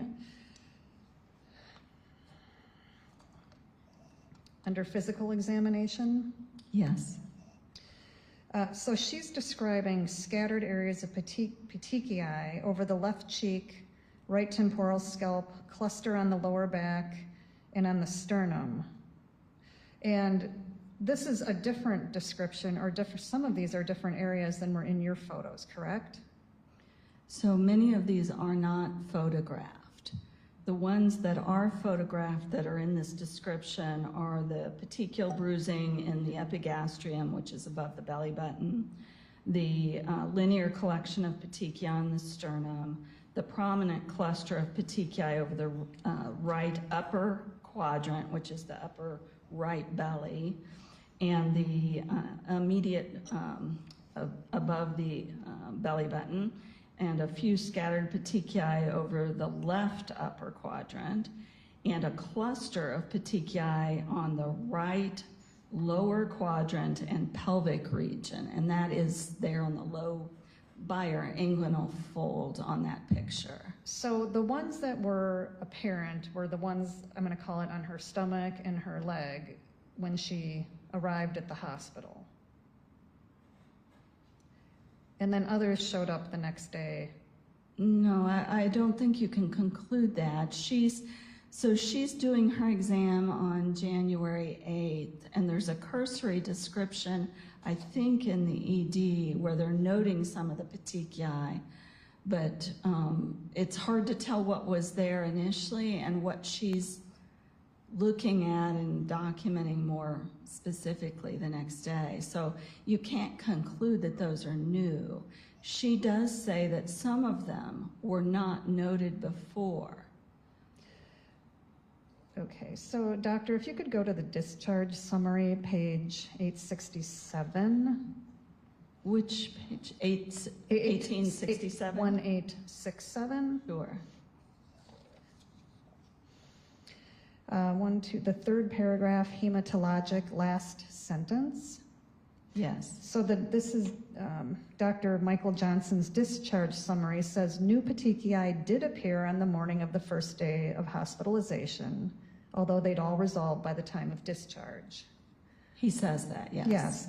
And he also says in his final diagnosis on page 1866 that the petechiae are of unclear etiology, Yes, meaning they don't really know how they were caused or why they appeared. that's what Dr. Johnson concluded, yes. All right, and after Hannah was admitted, the concern was that Haley may have been abused, and so she was evaluated, correct? The The two-year-old sister, yes. Hannah had a 2.5-year-old full sister, correct? Yes, And that child was evaluated for abuse, correct? yes, And there were no concerns with Haley. correct. Okay. Okay. All right, let's, Doctor, we'll move on to Katie. Thank you. So that would be the other exhibit up there.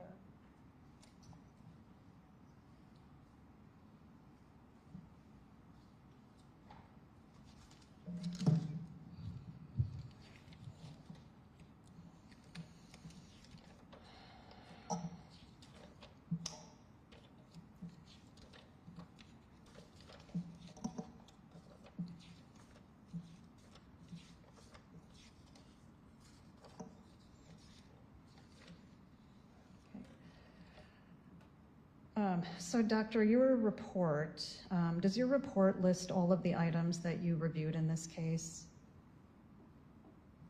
The medical, it does. I also reviewed like the video and the some of the police records and CPS reports. So I do make mention of that in my report when I call that out. Was your focus the medical records? It was, yes. Is there anything you reviewed that isn't listed in your report? Well, I don't think I called out. I had extensive records that included police reports.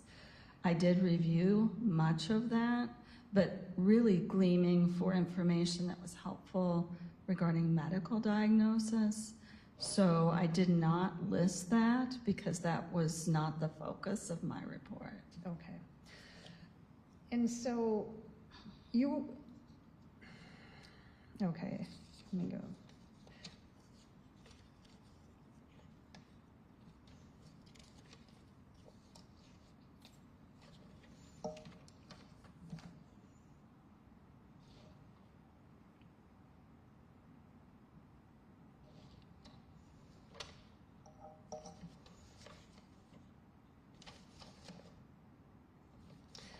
Doctor, if you could go to page 5 of your report, and I think it's page 5. It wasn't numbered, so I numbered it. It's my page 5. At the top is 825 Greenfield Fire Department. Yes, And if you go down to the next paragraph, the 825 admission to Children's. yes, You indicate that according to the EMS report, Catherine had just eaten formula and became apneic. Is that correct?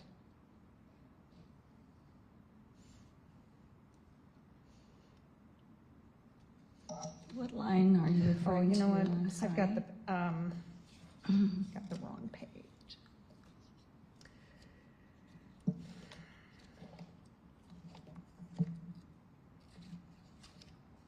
You know what, Doctor, I'll ask it this way. On page 63 of the medical records that you have, and I'm using the handwritten on the bottom Wait, of Catherine's records. 63? The handwritten on the bottom of Catherine's. You look at different exhibits. I believe that's, you're looking, Exhibit 1, page 63, and the 63 is handwritten on the bottom. Oh, I'm sorry, I wasn't quite getting my hand. and that's defense Oh. lawyer, correct? Okay. Yes.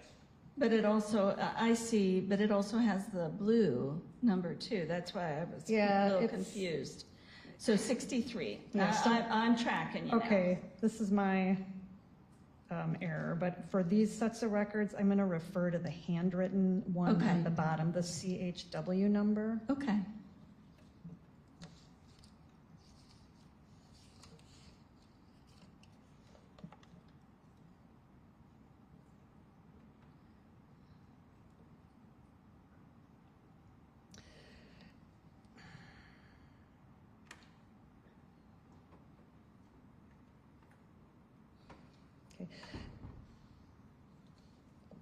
So doctor, in the EMS records, it indicates that the parent stated infant had just eaten formula and then became apneic. And was that something you reviewed for your report? Yes. Okay. And doctor, you also reviewed the emergency department admission, and you indicated on page 5 that the ED records note that this is a 7-week-old who developed apnea about 15 to 20 minutes after the midnight feeding. Father gave breaths to Catherine. 911 was called. Before the event, Catherine was described as tired and more listless that day, but feeding well before the midnight feeding. Is that Yes. correct? Yes. Okay. And that description is found on CHW 64, meaning that 15 to 20 minutes after the midnight feeding, she was noticed not breathing. Okay. Well, is that true? Page 6. I have to look. If you're Take- looking yeah. at it, I believe you.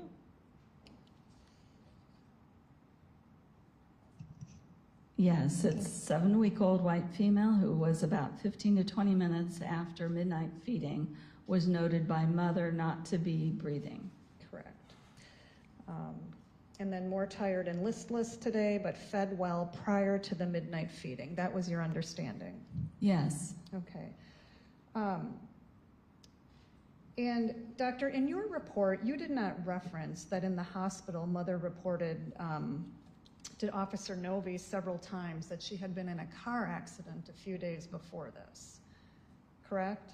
Say that again? You did not mention, or you did not note in your report that the mother had reported to the police in the hospital that she had been in a car accident with Katie a few days prior to this event. I did not note that. Yeah, that's correct. Okay. So you're not aware that mother reported slamming on her brakes in the middle of an intersection because she ran a red light and was hit by another car? Judge, I'm going to object. I think that mischaracterizes the description and testimony of the mother. She did not Sustained. slam on the brakes. Sustained. Okay. Dr. Sheets, if an infant were in a car accident, even a minor car accident, in a forward-facing car seat, is that something that you would note in your report? If the mother was coming in because of the accident, you mean? No, if the child was in the hospital, for example, she's brought to the hospital on the 25th or early morning hours, and the mother is reporting that the Thursday prior she had been in a car accident, is that something you would have noted in your report had you known it? I don't think that was in the medical record, was it? Okay. It was not. I'm asking, is it something had you known you would have noted? If she had told me, or if that had been in the medical record, I would have noted it. Okay. And doctor, you don't mention in your report that on Saturday morning, the day of the event, meaning Saturday the 25th, and I'm calling 25th midnight, but I'm calling the day of the event the 25th Saturday. You don't mention that early Saturday morning on the day of the event, around 8 in the morning, mother got up to check on Katie, and that's when she first noticed something was wrong. Wait, do you mean on the 24th? I mean Saturday morning. I don't know the Saturday. That has no meaning to me. Okay. I know the dates.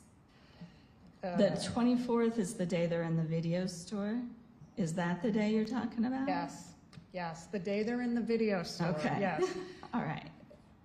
I'm getting confused with the midnight. I can't remember if the date was 11:59, but the video store, the day of the video store, your report doesn't mention that day around 8 a.m. is when mom got up in the morning to check on the baby and first noticed something was wrong. I don't think that was in the medical records, was it?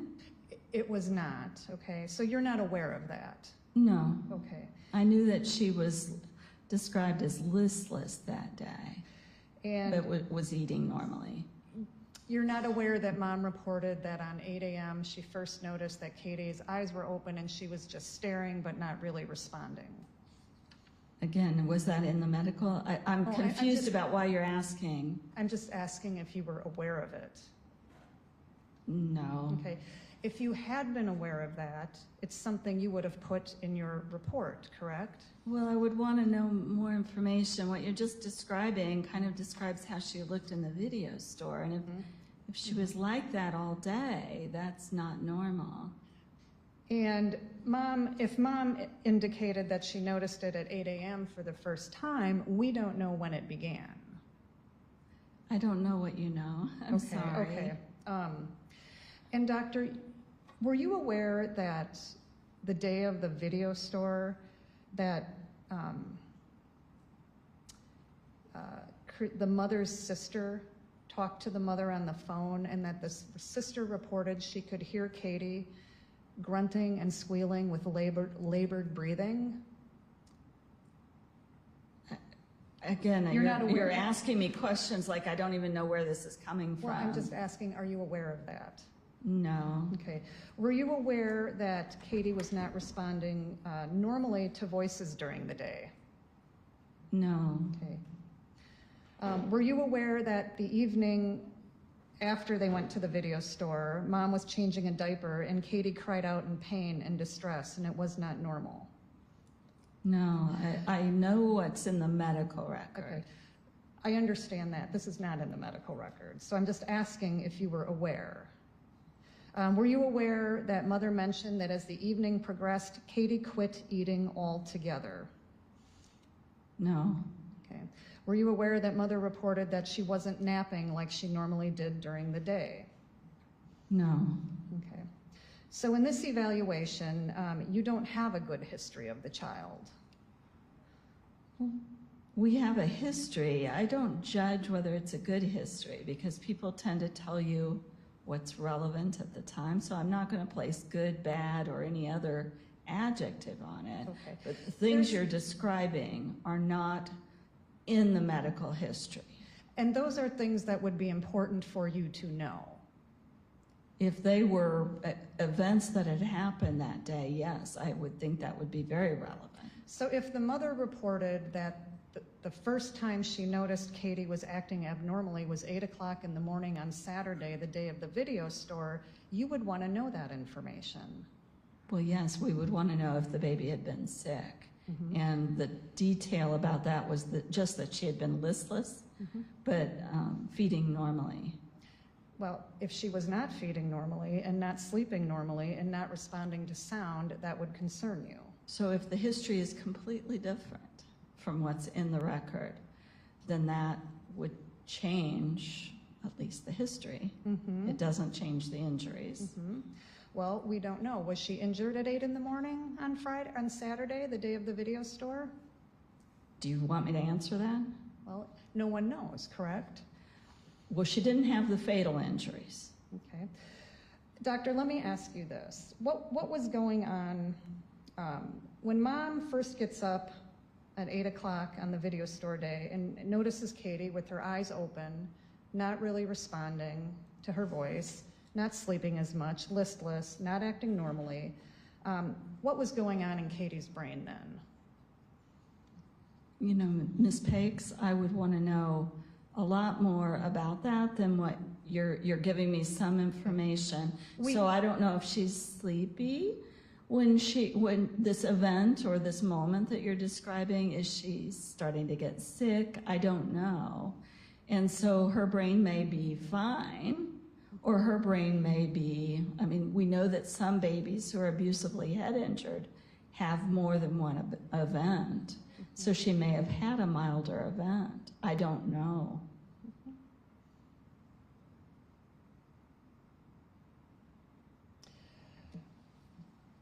So, doctor, if the history is that the child has been sick all day, not normal, not responding, irritable, lethargic, eating less, not sleeping, not responding to voices, suddenly not eating at all, and then she declines, how do we rule out that there was a process in place that hit the tipping point?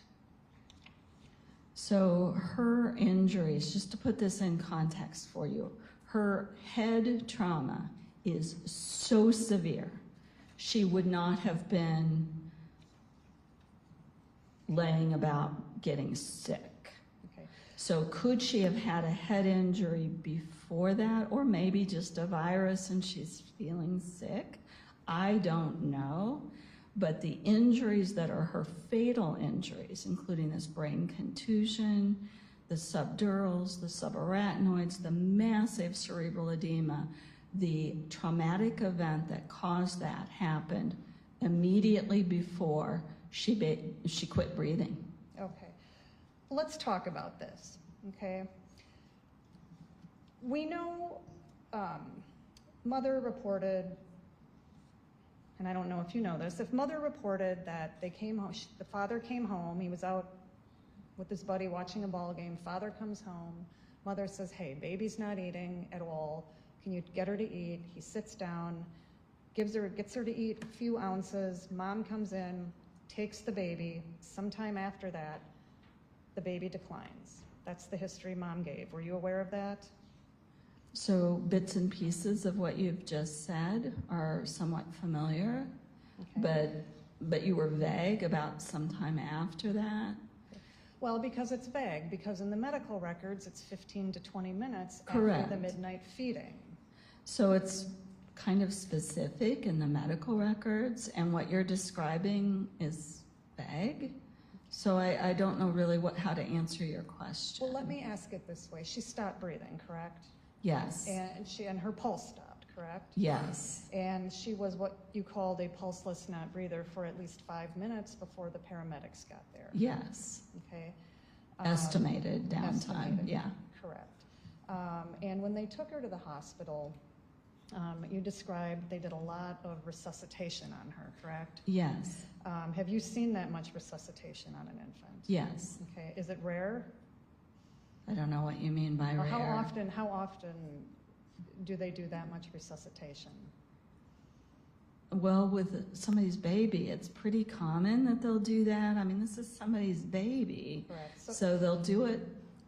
Right. They'll do it when a baby presents in extremis or pulseless not breathing. And this was a few hours, correct?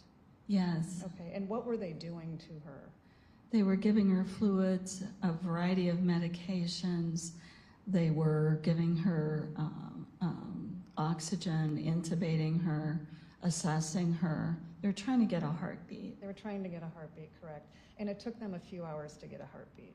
To get a normal cardiac rhythm. I think they may have had a heartbeat before that, but a normal rhythm. And we know that at least early on they knew that she had developed disseminated intravascular coagulation, the bleeding disorder in her head. It's not a bleeding disorder in her head. That's a complete incorrect statement. Okay, she developed disseminated intravascular coagulation, She did, yes.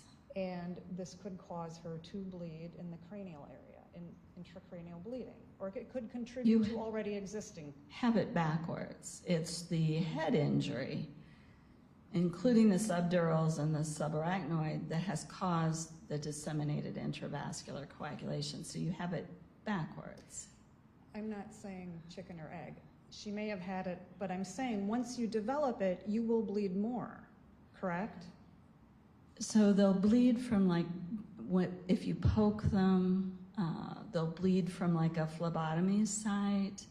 But as far as does a baby in DIC develop brain bleeding, the answer is not usually, unless there's a primary brain injury. Doctor, when did they take the CT scan? What time? I'd have to look, I don't remember. If I told you it was, 10:45 in the morning, does that sound correct? Wait, 10:45 in the morning? They did one. Look at page 89. I thought so this is shortly after midnight that Correct. Katie's come in. Correct. So, okay, I mean, Look if at that's, page 89. okay.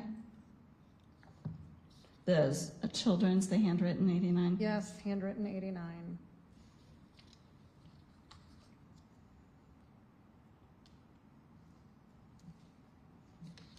Could you send me to a place on this handwritten note? It's kind of in the middle. Okay. Down about maybe 2/3.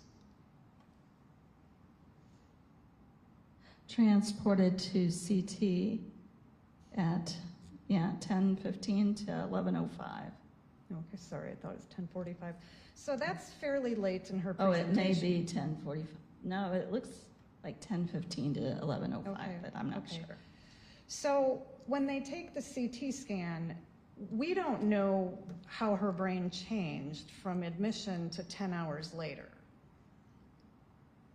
Right? We're Well- looking, the CT scan can only tell us what she looks like at 10:15. But the CT scan isn't the only way we know what's going on with her brain. That's the problem with what you just said. My question is, or here's my point, on the CT scan, for example, they describe subdural collections, right? Subdural hemorrhage, I think, yes. Well, they describe. Does it they're say not- collection? It says collection. Look, well, page 119. We know from the autopsy it's subdural hemorrhage, so, okay. But here's what does subdural collection mean? If we don't have the scans, what is meant by subdural collections? So in this case, we know because she goes to an autopsy, those are subdural hemorrhages. I'm not disputing that she had subdural bleeding at autopsy. I'm asking what subdural collections means when the radiologist is using that term. And maybe you don't know. Well, they often will use that as synonymous with a subdural hemorrhage, just to be honest with you. But a collection could signify something older. No, not with that swollen of a brain. It's not something, no, it's not like a collection of fluid. Okay. When she comes in, her sutures are split.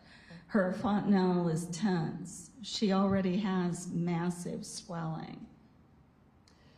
So what did she look like when she came in 10 hours earlier? We She don't would- know. Yeah, we right? do. We don't know. We There do wasn't know. a CT scan. Thankfully, doctors don't necessarily depend on just the CT scan to know what's going on with the brain. Okay. In this case, we knew very well what was going on, and that's probably why they didn't do the CT scan, because this baby's essentially dying in front of them, has a tense anterior fontanelle soft spot. They absolutely knew what was going on. And because she was hypoxic due to the pulseless non-breathing state, she developed hypoxic ischemic encephalopathy. She did, yes. Correct, and this would cause her brain to swell, Yes, and it would cause a lot of swelling. yes, but that doesn't cause bleeding or retinal hemorrhages. Okay. That does not explain your picture. Okay.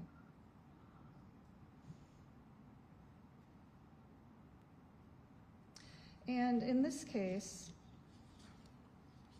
on page 76, do you see handwritten 76? I'm looking here, just a second.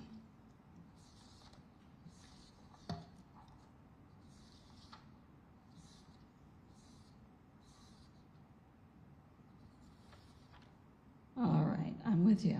Okay, on the bottom, it indicates abnormal coagulation studies, probably secondary to hypoxic ischemic insult, correct? Yes, it says that. Right, and then up, about in the middle of the page, on the left column, it says HEENT. Do you see that? Yes, And then down a few lines, it says bilateral extensive pre-retinal hemorrhages, correct? yes. And by the time we get to autopsy, the retinal hemorrhages, at least in the right eye, are very severe.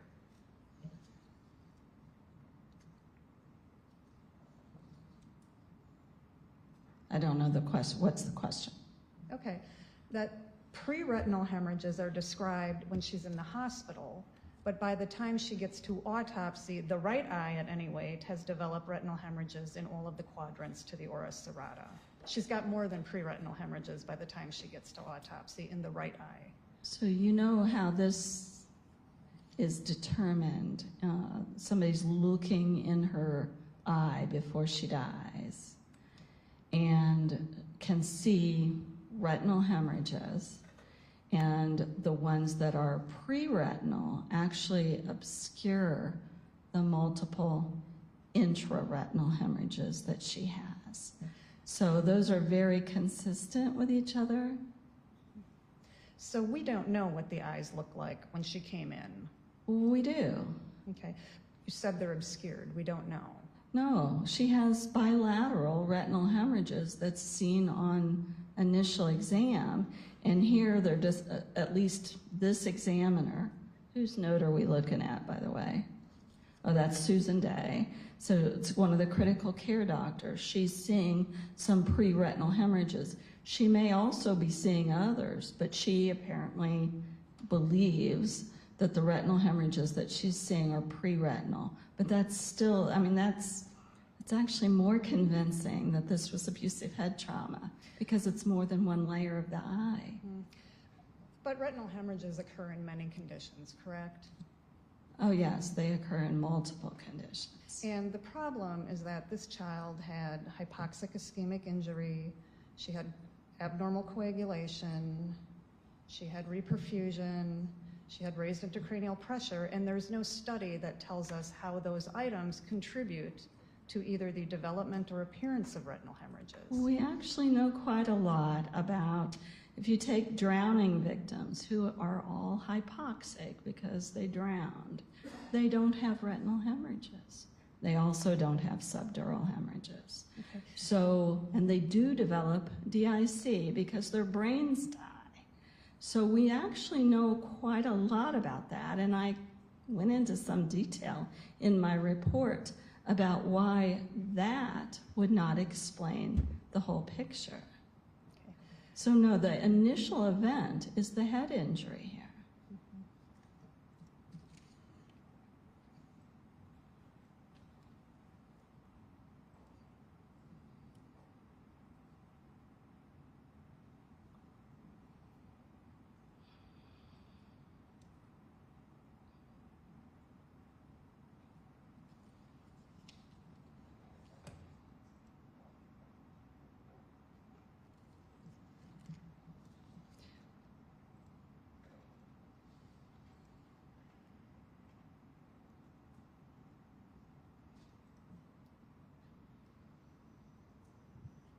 So, Doctor, I want to go back to the history that the mother provided, because the mother was very concerned and very distraught because this child was very abnormal during the day.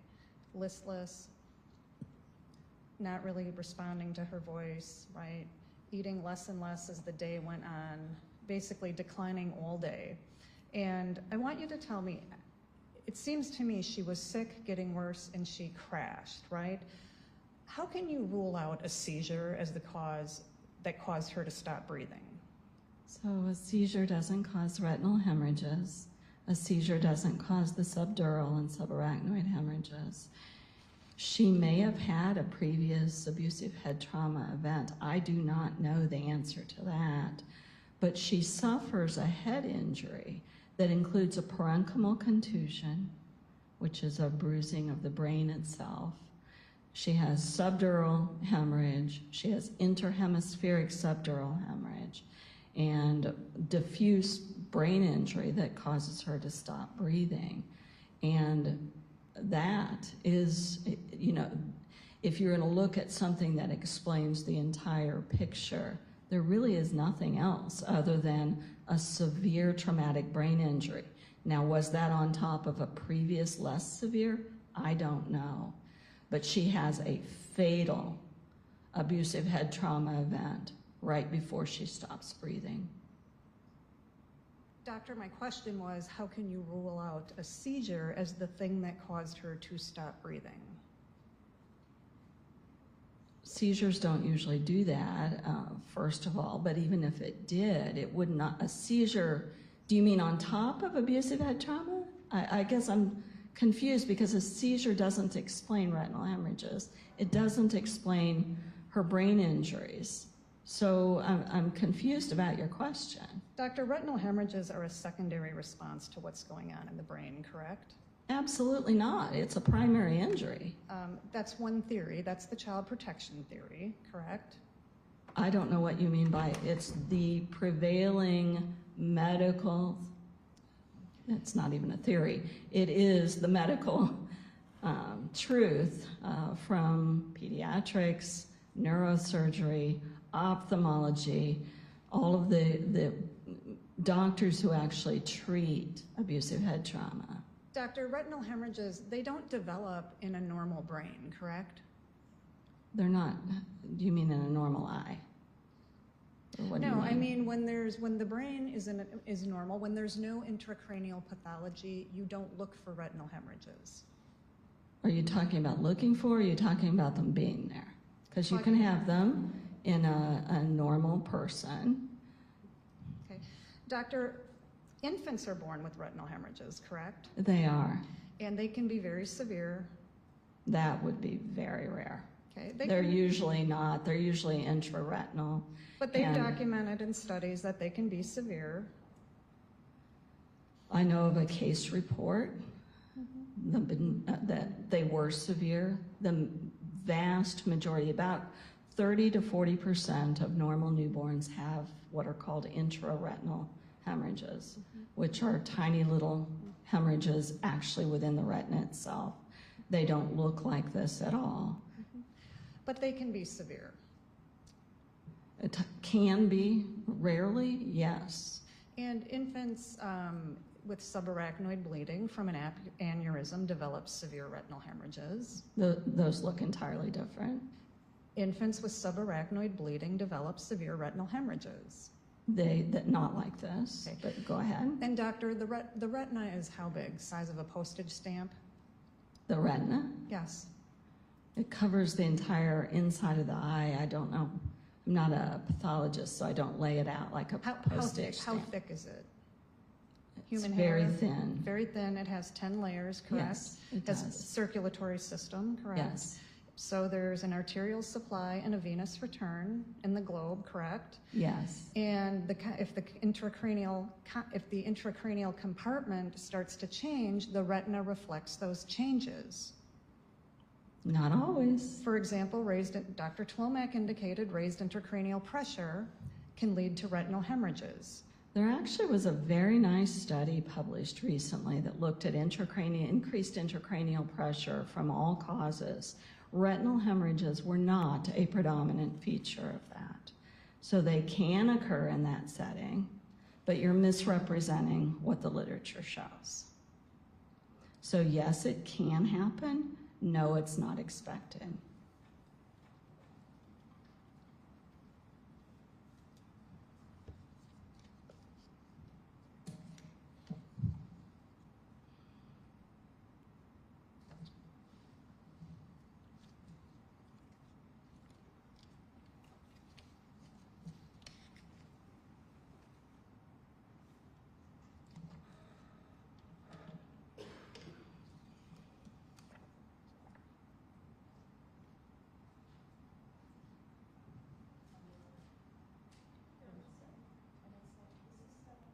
That will be 7.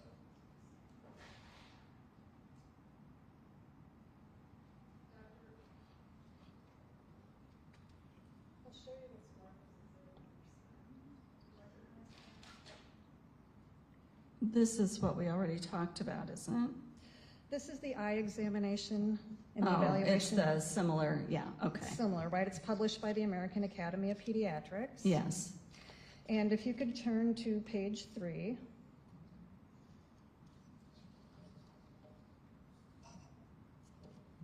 Yes. Okay.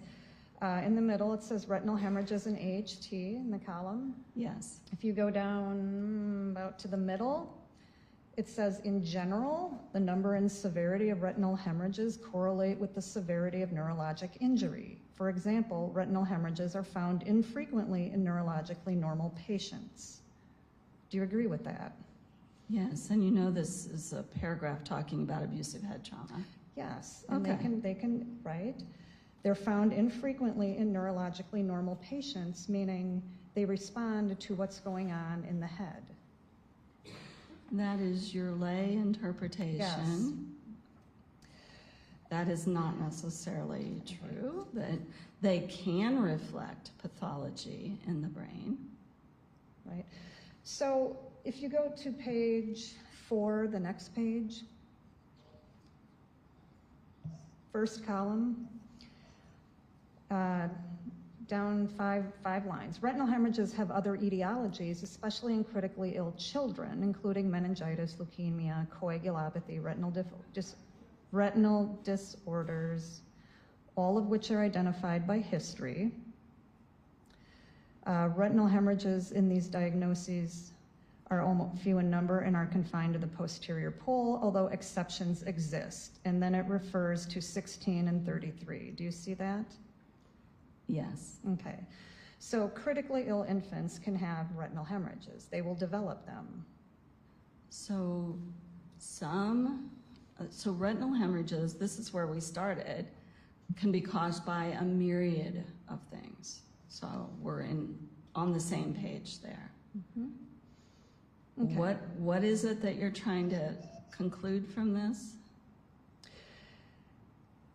Hyperacute elevations of intracranial pressure, as seen in crush injuries or ruptured aneurysms, can also occasionally result in severe retinal hemorrhages. You'll notice it says occasionally, Mm-hmm. and crush injury is a very unique mechanism. But even then, you don't usually see retinal hemorrhages. You can see them. Mm-hmm. An occipital impact or epidural hemorrhage may lead to retinal hemorrhage. They may. Correct. An occipital impact, there's a study, it can be from a short fall. Yes, and they may have it sometimes, rarely. Correct. And if you look at the column on the right, on page 4, at the top, the line starting although the abusive traumatic event is the primary etiology of retinal hemorrhages, factors such as hypoxia, anemia, reperfusion, autonomic vascular dysregulation, significant shifts in sodium, coagulopathy, intracranial pressure elevation may modulate the appearance of retinal hemorrhages. Further research is needed to better define the role of these and other factors as the understanding of the pathophysiology and diagnostic specificity of retinal hemorrhages continues to evolve. Yes. Yes. So what that's saying is we don't really understand exactly why they form. You know, your lay interpretation, I don't mean to be patronizing, but your interpretation of a sentence or two in here does not reflect the state of science. What they're saying here, and this is true, is retinal hemorrhages are caused by multiple different disease states. And we don't know why in some disease states there are retinal hemorrhages. But in abusive head trauma, with severe rotational injury, the mechanism is pretty clear. Now we know that they get worse sometimes in abusive head trauma, and that is likely due to some of the worsening brain injury that occurs in abusive head trauma. But I don't know that it's helping to clarify anything to say there are still scientific controversies, and that is true about retinal hemorrhages in a variety of diseases and states. That's true. Okay. We're All right, still Dr. learning more. All right, we'll move on. Doctor, subdural bleeding can't really, when it appears on CT scan, it can't really be dated, correct? So I caution in answering that because you will take that to an extreme. With precision, no. Okay. It could be within a few days. Depends what the clinical history is, Ms. Pakes, and to talk about something in isolation just does not have a lot of medical meaning. Correct, the clinical history would be important.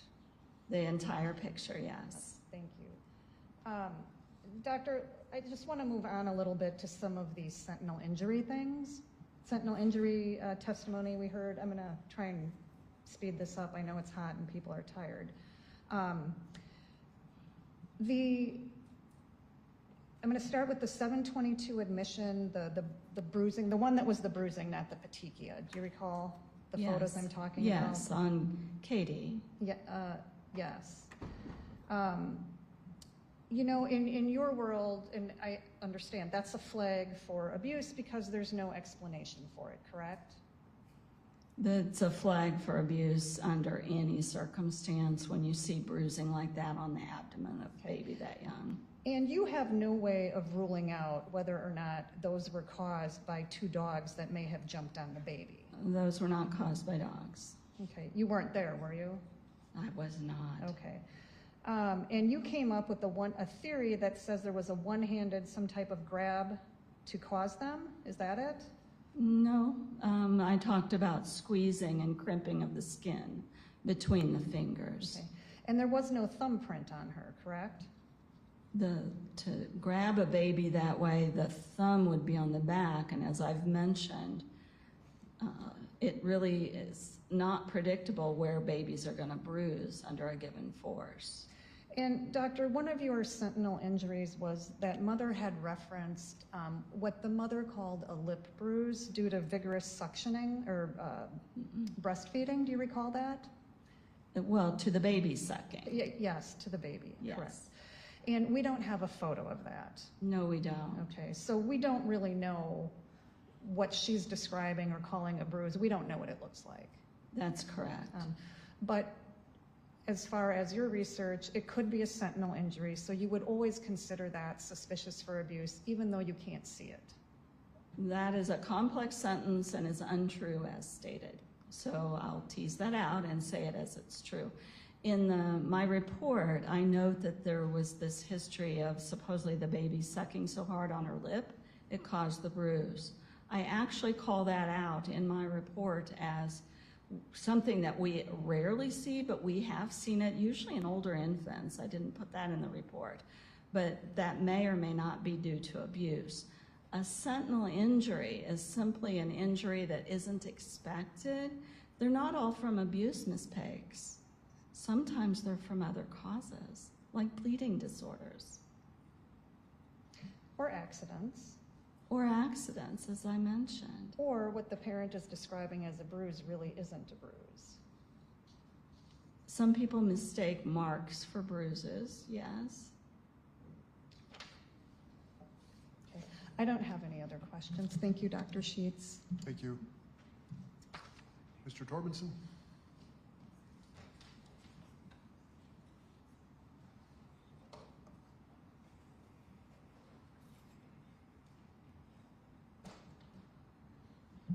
Dr. Sheets, when you are making a medical diagnosis, is it important to look at the entirety of the clinical picture? Yes. Is it a common tactic that you've seen in the courtroom to have the defense tease out each individual injury and talk about the other potential causes that may exist in the world for those potential injuries? Yes. Without looking at the entire clinical picture of who that child is and what the injuries were for that child? Yes. Now, there are a multitude of causes for retinal hemorrhages, right? Yes, absolutely. But there are also multiple appearances for retinal hemorrhages, right? Yes. Can you have one or two retinal hemorrhages? Yes, just one or two.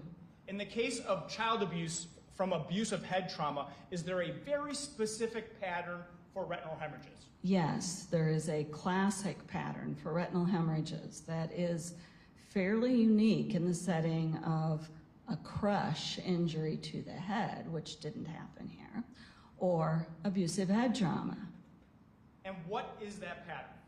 That pattern is involving more than one layer of the retina, which this one did, too numerous to count, meaning lots and lots of retinal hemorrhages extending way out to the far periphery. So when you look in an eye, you're looking at the optic nerve. This is inside the eye, nothing that you all would have experience doing. But when you look in the eye with an ophthalmoscope, you're looking at the optic nerve and the blood vessels in the back of the eye. The retinal hemorrhages and abusive head trauma often extend out to the far periphery to the point that you can't even see them. It takes an ophthalmologist, or in this case, unfortunately, an autopsy, in order to determine that they go way out to the far periphery. And she had that. That was diagnosed first by Dr. Day, one of the treating physicians, correct? Yes. And when she's making that diagnosis based on the notes, she's doing that based on a physical examination in the hospital, right? Yes. If this were being done today, are there specific cameras that can be used to look at the eye in the hospital? To photograph, but see, her eyes were dilated already because the baby was essentially dead. So she was able to see pretty well.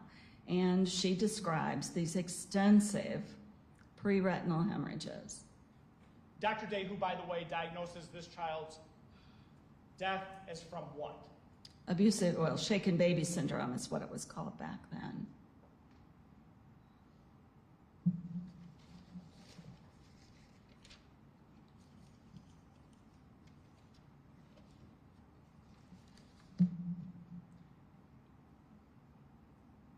I want to talk about the medical history that was provided by the mother. You were given certain details of the medical history that the mother reported to law enforcement, right? Yes. Were you provided a history of domestic violence to the mother at the hands of the father? Yes. Were you provided with that today? I don't remember it being talked about today. As part of the history provided from the defense today, were you provided with that he asked the mother numerous times not to take the child to the doctor on August 24th? I don't think that was given to me today. Who gives the statement to medical providers that they provided the last feeding to the child before the child's collapse on the evening of August 24th, 1991? The parents provided that. Specifically the father, right? Yes. The father's the one that provides a feeding. Yes. And he says that that feeding went well, that Katie took all 3 ounces. Isn't that right? Yes. Given the severity of Katie's brain injury, what does that tell you? That she wasn't yet brain injured if she indeed took 3 ounces normally. And if mom reports that after the feeding, the defendant turns the child over, turns Katie over to her, and it's at that point she discovers that Katie's unresponsive, that gives us a pretty good time frame for that last brain injury, doesn't it? It does, the fatal brain injuries.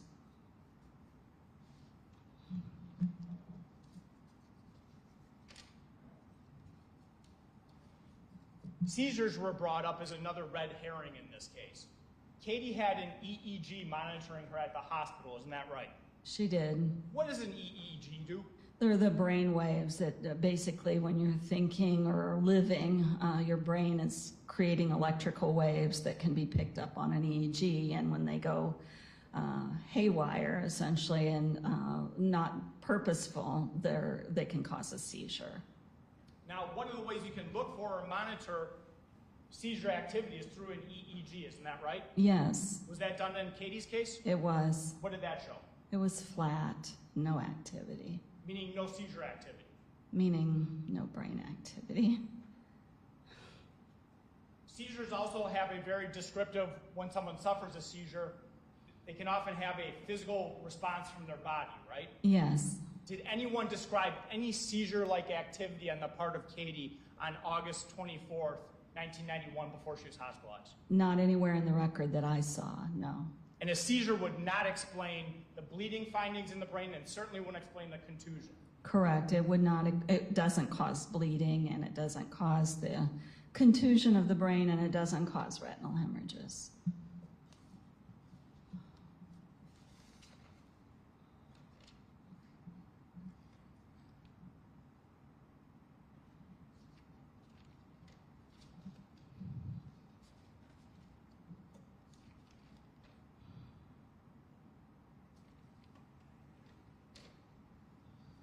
I want to talk briefly about some of the other conditions that were described.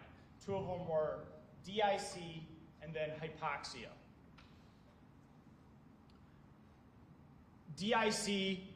Did DIC cause Katie's collapse, or did the brain injury lead to Katie's DIC?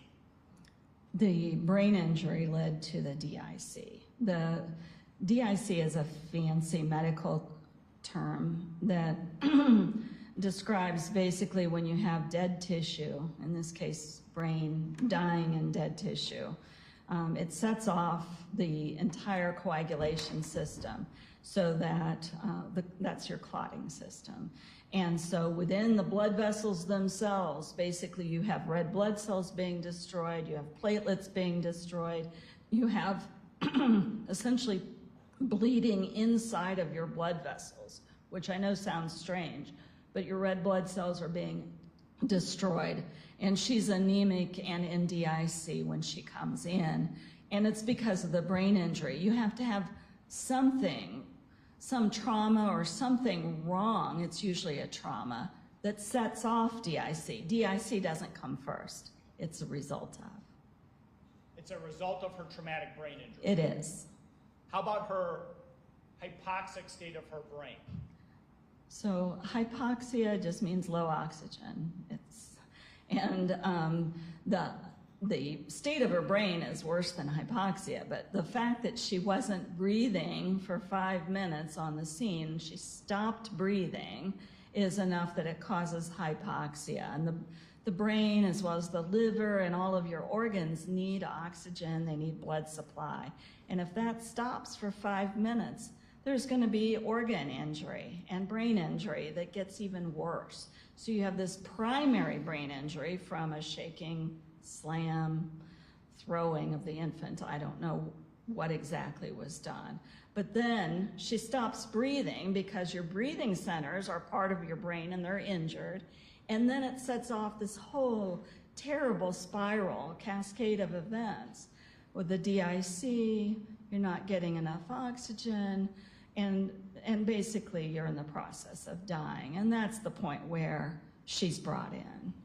We know from cases where children are oxygen deprived, such as drownings or co-sleepings where someone may overlay on top of a child and that child can't breathe, that they don't suffer any of the injuries that we see, the bleeding that we see in Katie. Isn't that right?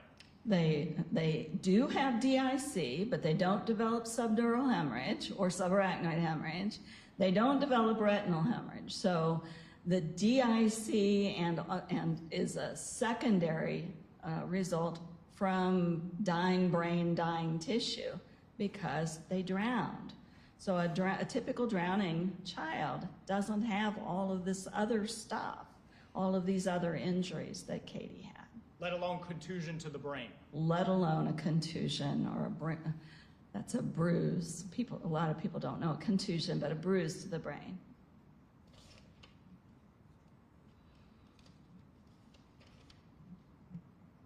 The emergency room doctors, and I use plural because you had Dr. Day and you had Dr. Weigel, both say this is abusive shaken baby syndrome, right? Yes. The phrase we use now is abusive head trauma. Correct. You're aware that Dr. Tlomak says this is blunt force trauma that caused this child's homicide and death? Yes. You agree that this is trauma, inflicted trauma, that caused this child's death? Yes, and it wasn't a gunshot wound or something sharp, so it's blunt. They speak a little different language, but it's the same thing.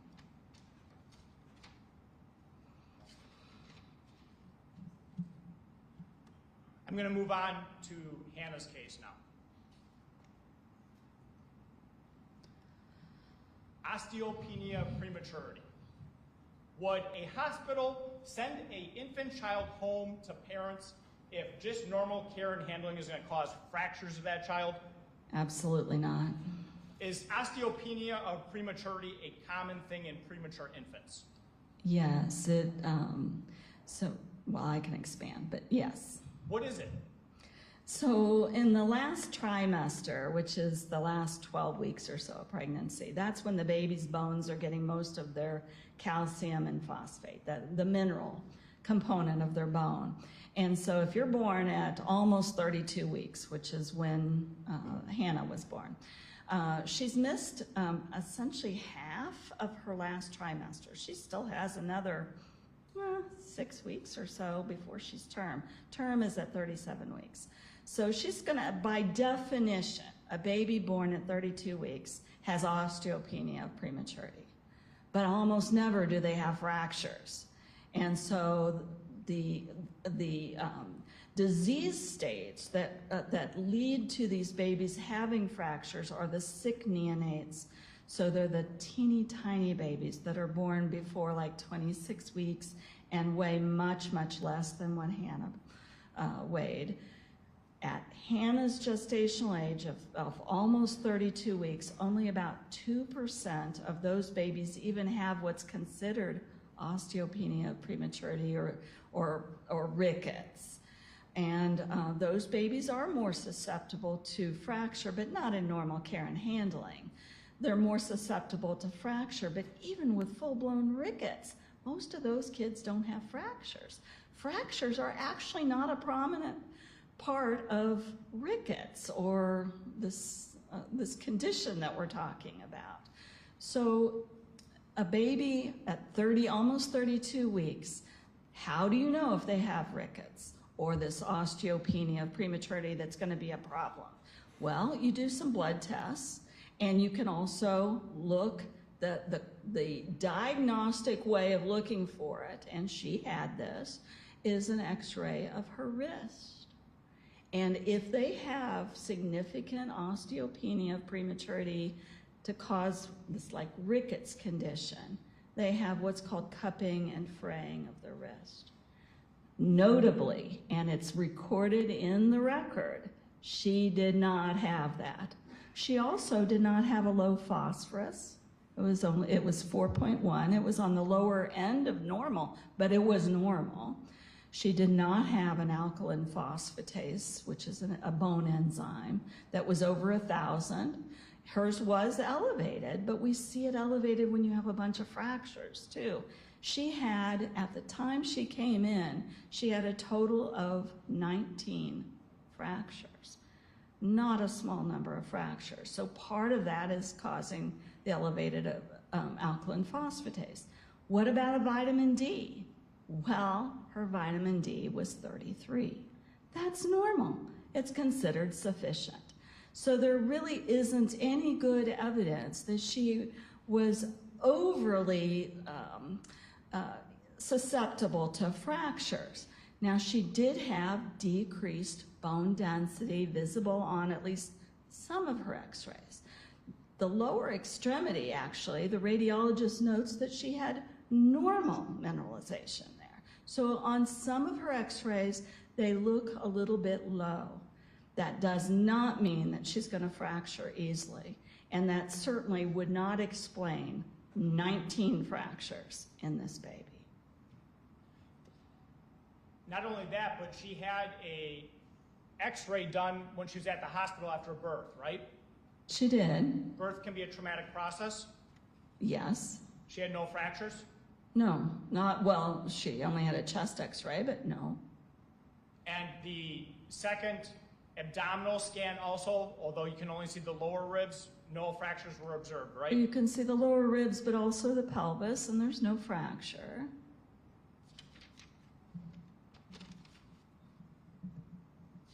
But most importantly, she doesn't have healing on most of those fractures when she comes in. You would see healing if that had come from birth or from her NICU stay. They're brand new. They're brand new, and you know that from her symptoms.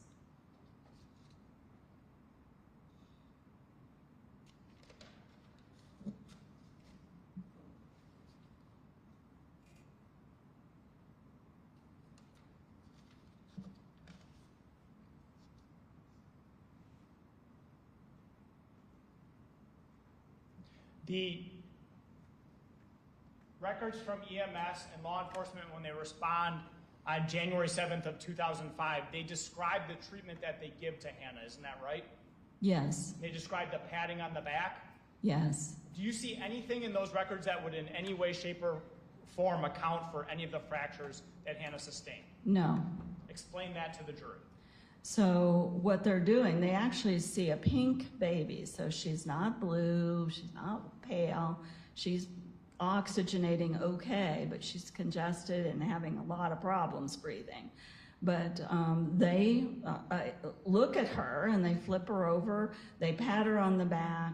There's congestion that they have, that the baby's having to deal with, but they're not doing anything like squeezing the baby. They're not like giving her CPR chest compressions or anything like that because she's pink and she's breathing. So there's nothing they're doing that's causing those rib fractures. She already has the rib fractures. Thank you, doctor. That's all I have. Thank you. Ms. Pakes? Doctor, are subdural hemorrhages risk factors for seizure?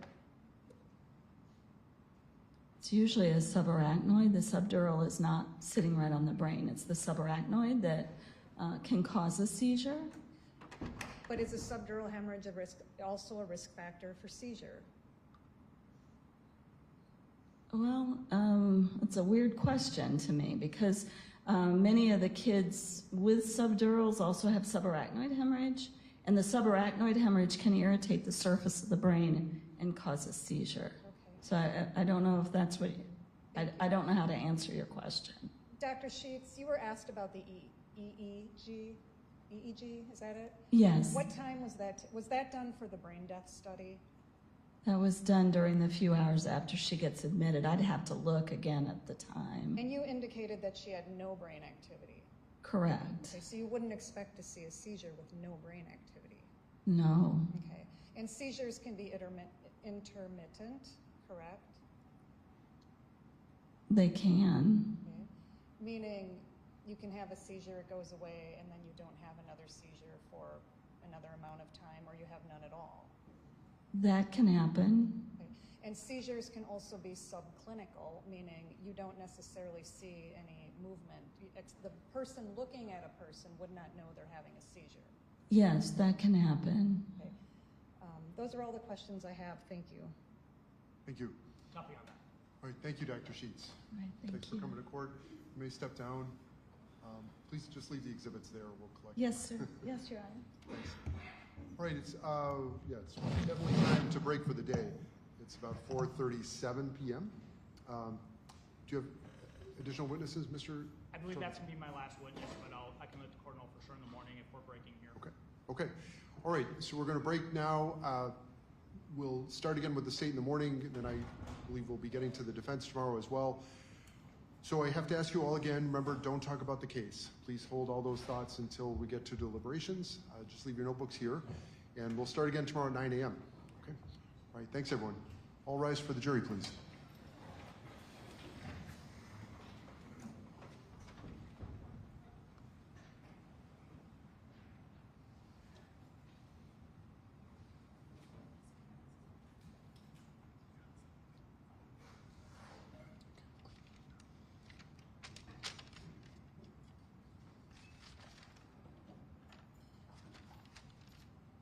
All right, everyone, take your seats, please.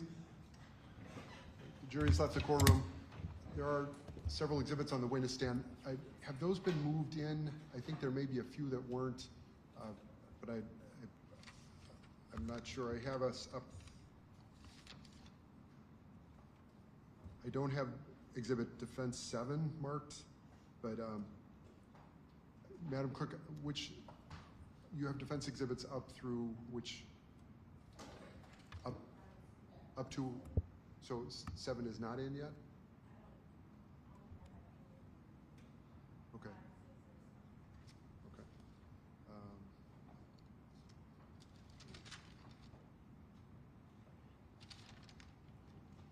Okay. And I'm not sure if the defense intended to move those in. All right. Oh, yes, I would move them into admission. I forgot, sorry. That's okay. Exhibits 5, 6, and 7. Any objection to any of those? Not to being admitted. Okay. All right. Exhibits 5, 6, and 7 are received and marked. Again, those are defense exhibits 5, 6, and 7. Madam Clerk, does that get us current on the exhibit list? That's Okay. 14s. Your clerk found that I made a mistake. So if we can mark those either 14 or 14A, because I think they're autopsy photos, that would be my request to the court. Okay. Any objection from the defense? Okay. So just to clarify, let's make sure, let's go off the record a moment. Matt, one more.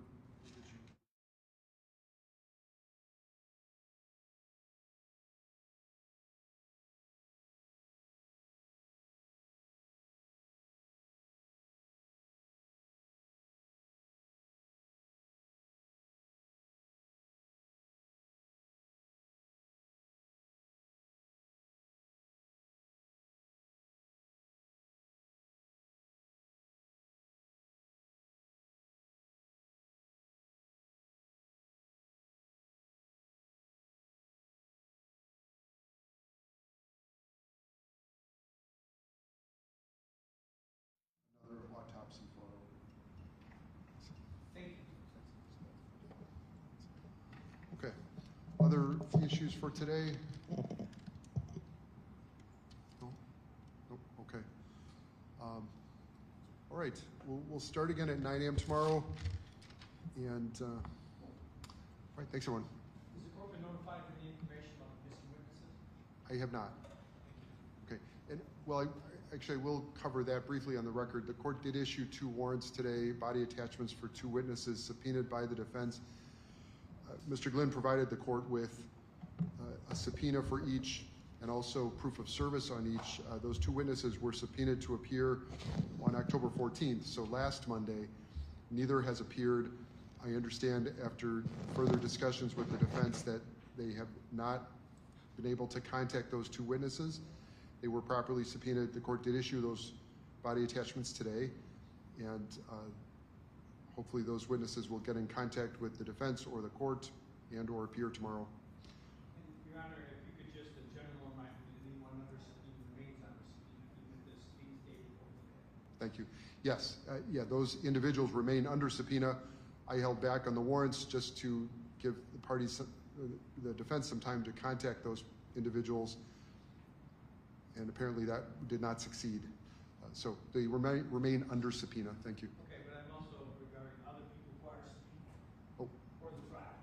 Other witnesses who are subpoenaed. oh, Who I haven't asked for the rest. yes, yes. So All subpoenas are still in effect. yes, all subpoenas are still in effect, but it just for pragmatically, if you intend to call someone, please make sure they know that. Sure do. Thank you. All right, anything else for today? Judge, I don't know if the court has made a decision on the priors. I don't believe I've heard full arguments from the parties on that. I think we'll have to hold off for that until tomorrow. It's getting close to 5, and we have to be out of the building soon. So everyone, we'll save those arguments for tomorrow. Sounds good. Okay. All right, thank you all. Thank you. Okay, court is adjourned.